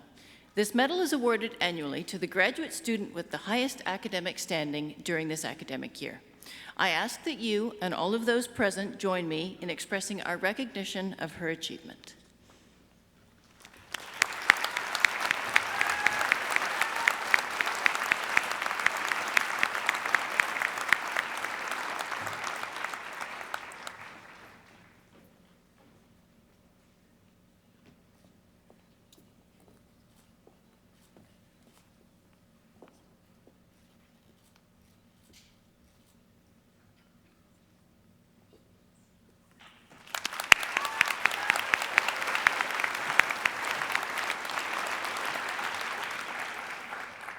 Congratulations on your achievements, Jenna. May I now call upon Mark Stewart, past president of McMaster Alumni Association. Mark will present the Distinguished Alumni Award for the Sciences category and will then deliver the alumni address.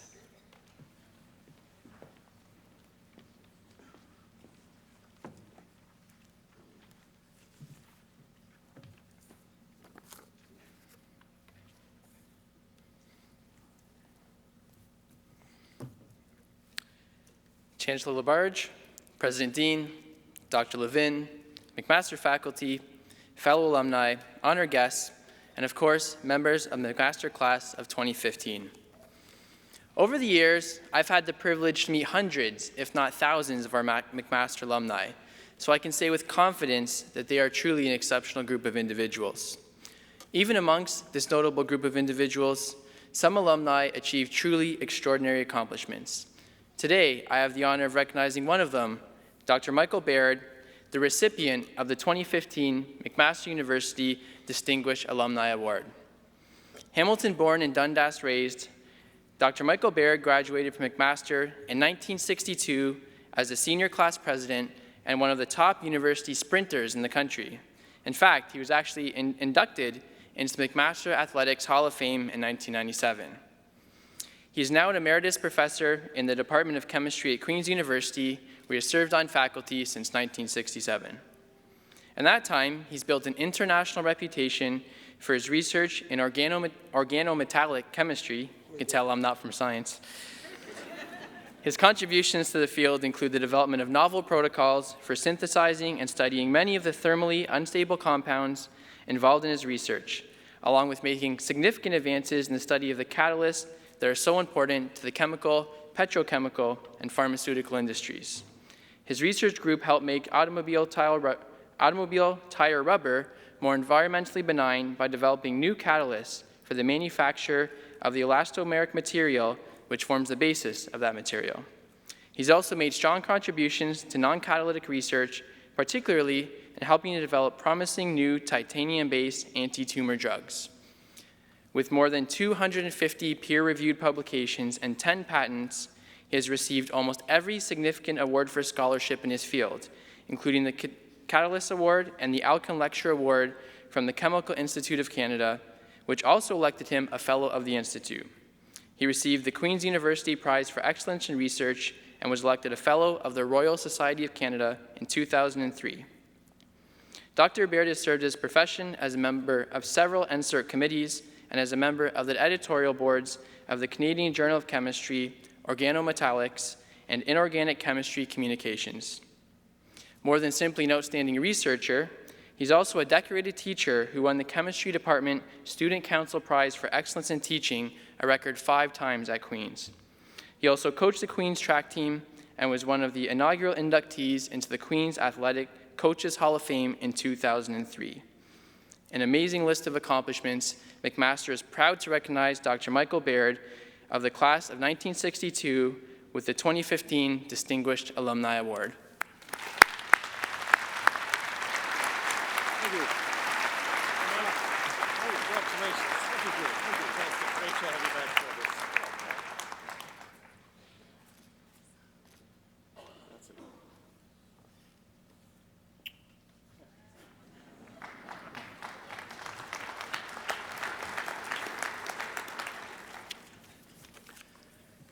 So as Dr. Denberg mentioned, my name is Mark Stewart. I'm the past president of the Board of Directors of the McMaster Alumni Association, and also a proud two-time McMaster graduate.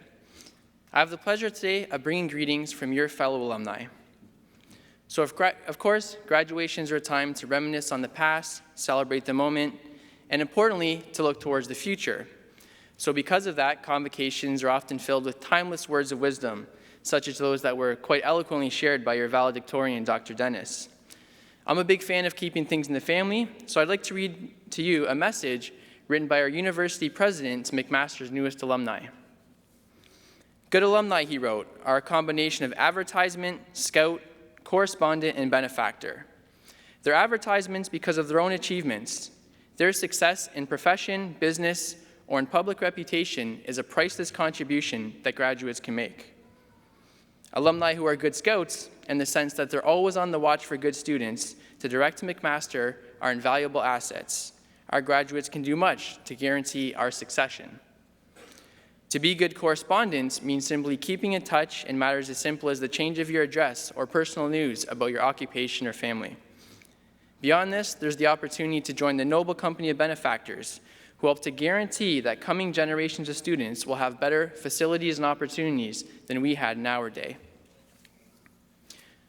These are actually the words of former McMaster President George Peter Gilmore. The passages I read are from the April 1951 edition of the McMaster Alumni News. Shortly, you'll hear the wisdom of our current leader, President Patrick Dean. The world's obviously changed a lot in 64 years. It's changed a lot over the course of McMaster's 128 years of existence, but these foundational principles I shared, in many ways they remain the same. And these principles are what connect our 170,000 alumni who can be found in 130 countries across the world. Today, we recognize distinguished alumni Dr. Michael Baird. Earlier this year, at the McMaster Alumni Awards, we recognized the founder of North America's first zoo-based biogas plant, a prominent power generation project manager, a dynamic professor at Harvard Medical School, the chair of the Materials Society of Ontario, and the executive director of Vote Compass. These were just our Young Alumni Award recipients. So when we look at these motivated and accomplished individuals whose foundational years were likewise spent at McMaster, it reminds us that we too can strive and achieve great things. You might not have quite realized it at the time, but when you stepped foot on McMaster campus in first year, you embarked on what will now be a lifelong relationship with our institution. The changes in the thoughts, attitudes, and actions that McMaster had upon you are now going to be a permanent part of who you are as a person.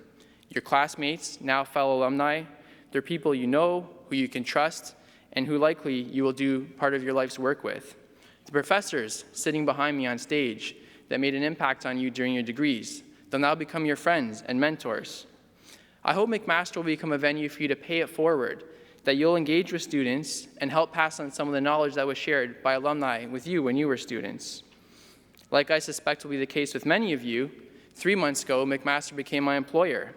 I now work at the DeGroote School of Business, where among a number of other initiatives, we're working on the interdisciplinary Michael G. DeGroote Health Leadership Academy.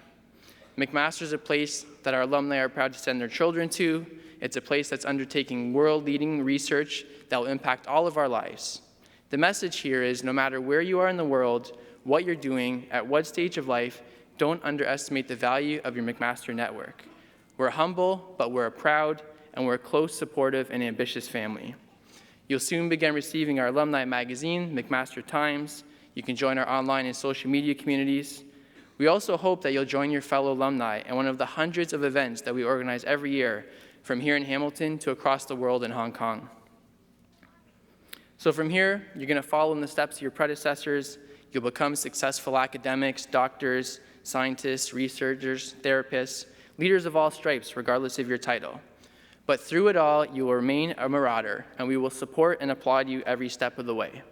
In return, we hope that you'll acknowledge the foundation McMaster has provided you and contribute in your own way to the enduring success of our institution. So to the class of 2015, we celebrate your success as students, and we toast today to the promise of your bright futures. Your fellow McMaster graduates are proud to welcome you into our McMaster alumni family. Thank you.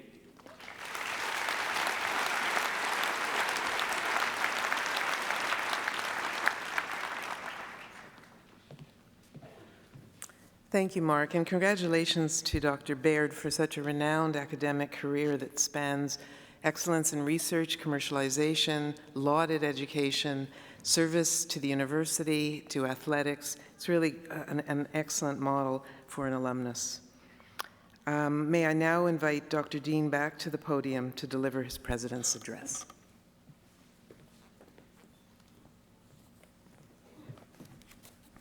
Chancellor, distinguished guests, colleagues, graduands, ladies and gentlemen. On October the 6th, McMaster University and the McMaster Students' Union announced the launch of a partnership to support student refugees, with a focus over the coming year on refugees from Syria. This fall, as the scale of the crisis in the Middle East, and by extension in Europe, has become more widely grasped around the world, educational institutions everywhere have begun looking for ways to alleviate the difficulties of student refugees. At a conference of the International Association of Universities, which I recently attended in Italy, discussion never wandered far from this topic. We had gathered to consider the internationalization of higher education, what it means to think of the academy as a global network existing for the education and enrichment of all humanity. So when, in my session, the President of the European Students' Union admonished delegates to make the plight of student refugees their top priority, he was warmly applauded. Here in Canada, almost every university has developed a strategy to accommodate refugees. In many cases, as at McMaster, working in partnership with World University Service Canada, or WUSC as it is called, which has brought more than 1,500 students to Canada since 1978, and just this year, nearly 100. But admirable though it is, that number is quite small. But as Chris Eaton, the executive director of WUSC, pointed out in the Globe and Mail this past September, the key thing that a student refugee program does, beyond the modest numbers it can bring over, is that it sends a spark of hope about education and the opportunities it can provide. In the same article, Paul Davidson, the president of Universities Canada, commented this: universities feel a sense of solidarity with those who are under siege. Now, that is certainly an accurate description of the current state of mind in our institutions, but it is also a declaration of fact corroborated by history. During the Spanish Civil War, Mexican universities provided a haven for students and professors needing to escape the conflict. During the 1930s, Jewish academics from Europe found safety and opportunity on countless American campuses. And after the Hungarian Revolution of 1956, Canadian universities took in significant numbers of refugees.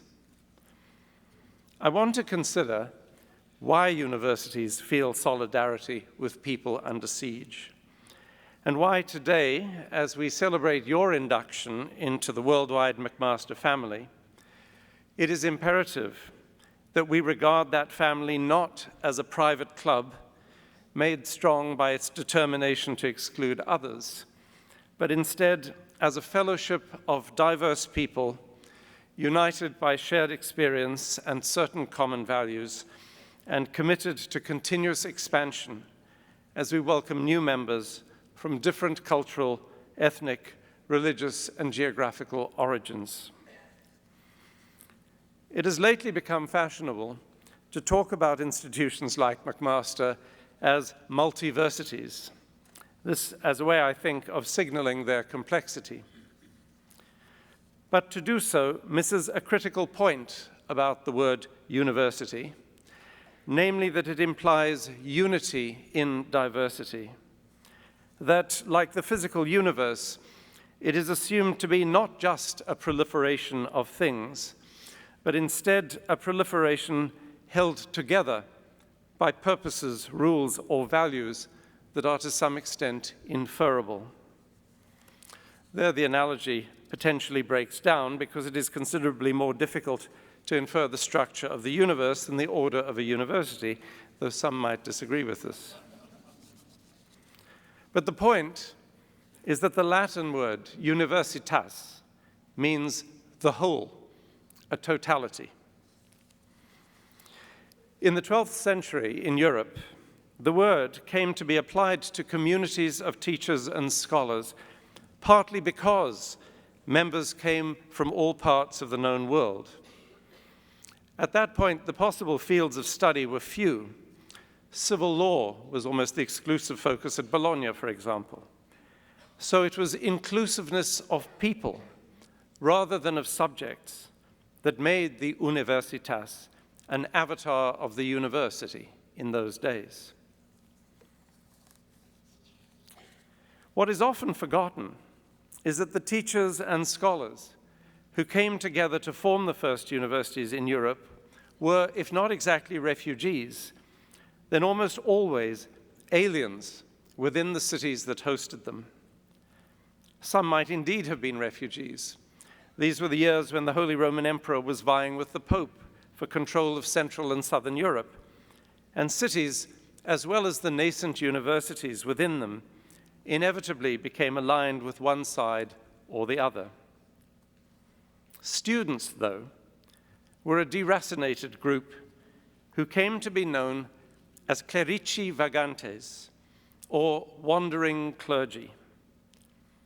Sometimes they were also known as vagabundi, and the closeness of that word to our modern word vagabond tells you that students then, as now, did not, on the whole, live priestly lives.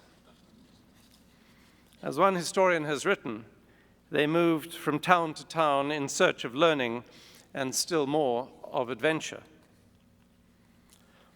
Then, as today, town-gown relations were sometimes problematic, and not only because of the exuberance of students. Landlords and the city authorities frequently took advantage of the students, who, as non-citizens, were without most of the legal protections afforded to the general population. In the city of Bologna in the early 1150s, the situation became so serious that the university was forced to act and adopted in 1155 an academic charter called the Constitutio Habita. This document guaranteed the right of the clerici vagantes, the wandering scholars, to travel freely in pursuit of their education. It was, in a way, the document which turned a mere association of teachers and learners into something more formal, a university, an institution with distinct membership to whom were accorded such special rights as would be conducive to their studies. The author of the Constitutio is believed to have been the Holy Roman Emperor himself, Frederick I Barbarossa.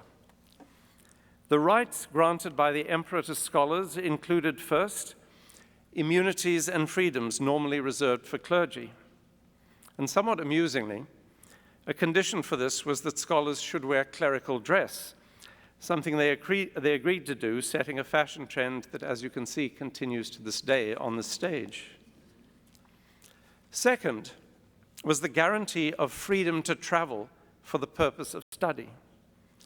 Third was immunity from the right of reprisal, a serious issue because until adoption of the Constitutio, students' goods could be seized at any time in retaliation and compensation for damages arising out of the actions of other students.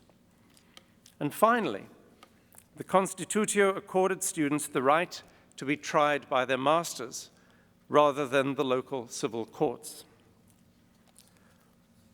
From the Constitutio, then, came that defining attribute of the European university, academic freedom, being the right to conduct research and discuss issues unconstrained by external prohibition. The right, that is, to go where you want to go in pursuit of knowledge and understanding, and to do so without fear of reprisal, being accountable on academic matters only to your peers. Today, this remains the essence of any acceptable definition of a university. And while institutions take many forms, those lacking the academic protections first outlined by Emperor Barbarossa will find themselves on the margins of the academic community. 2 years ago, McMaster was represented in a ceremony at the University of Bologna, in which we signed on to a modern declaration of those protections in a document called the Magna Charta Universitatum. And you can find that, if you're interested, at magna-charta.org.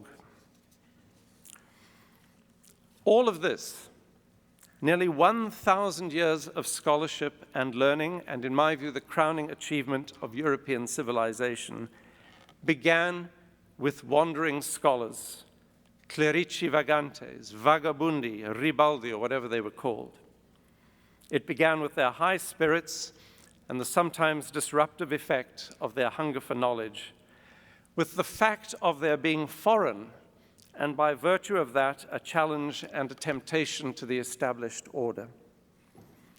And here I'm reminded of the American poet Audre Lorde, who writes this: "The learning process is something you can incite, literally incite, like a riot."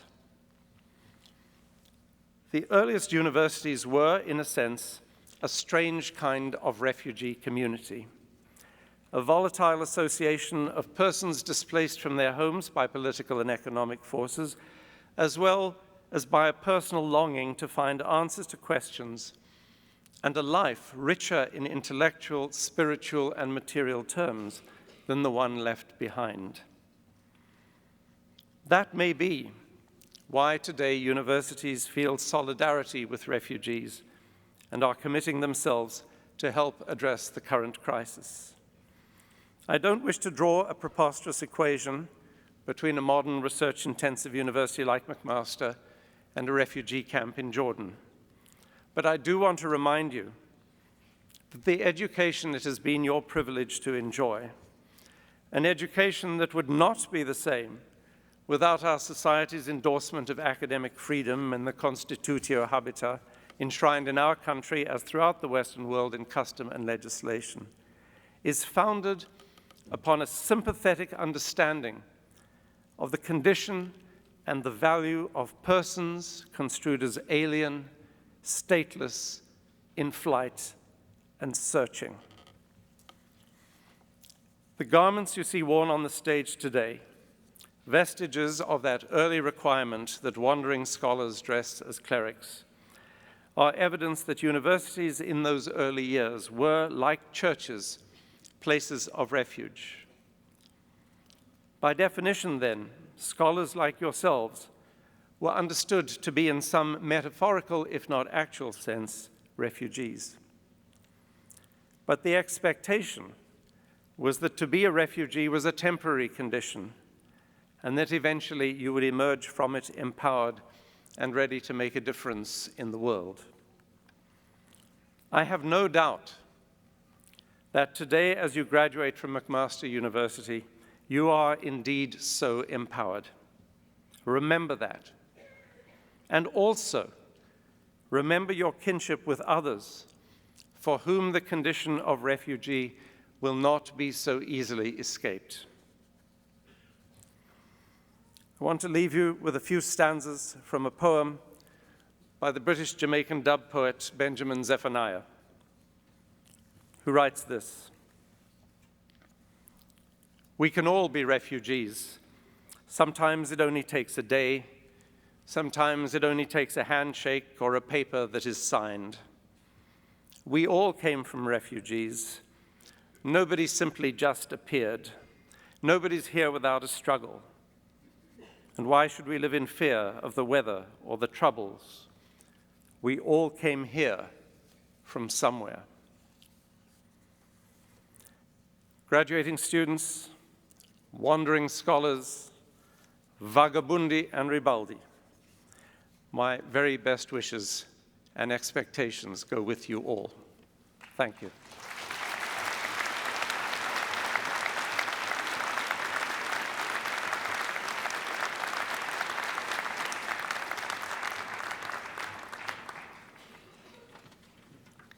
Thank you very much, President Dean.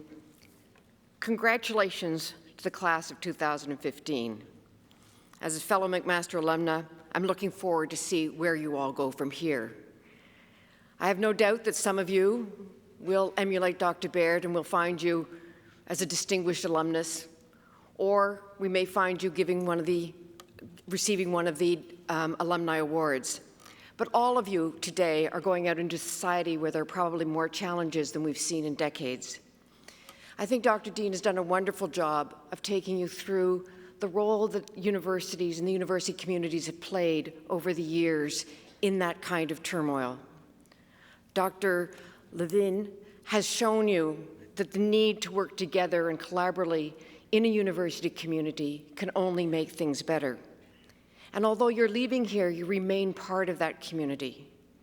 And all I would ask is that you go into the world that we face today and into your community, that you use the skills, the knowledge, and the contacts that you have created here at McMaster to ensure that the community remains one where other people are lucky enough to get the opportunities that you have received.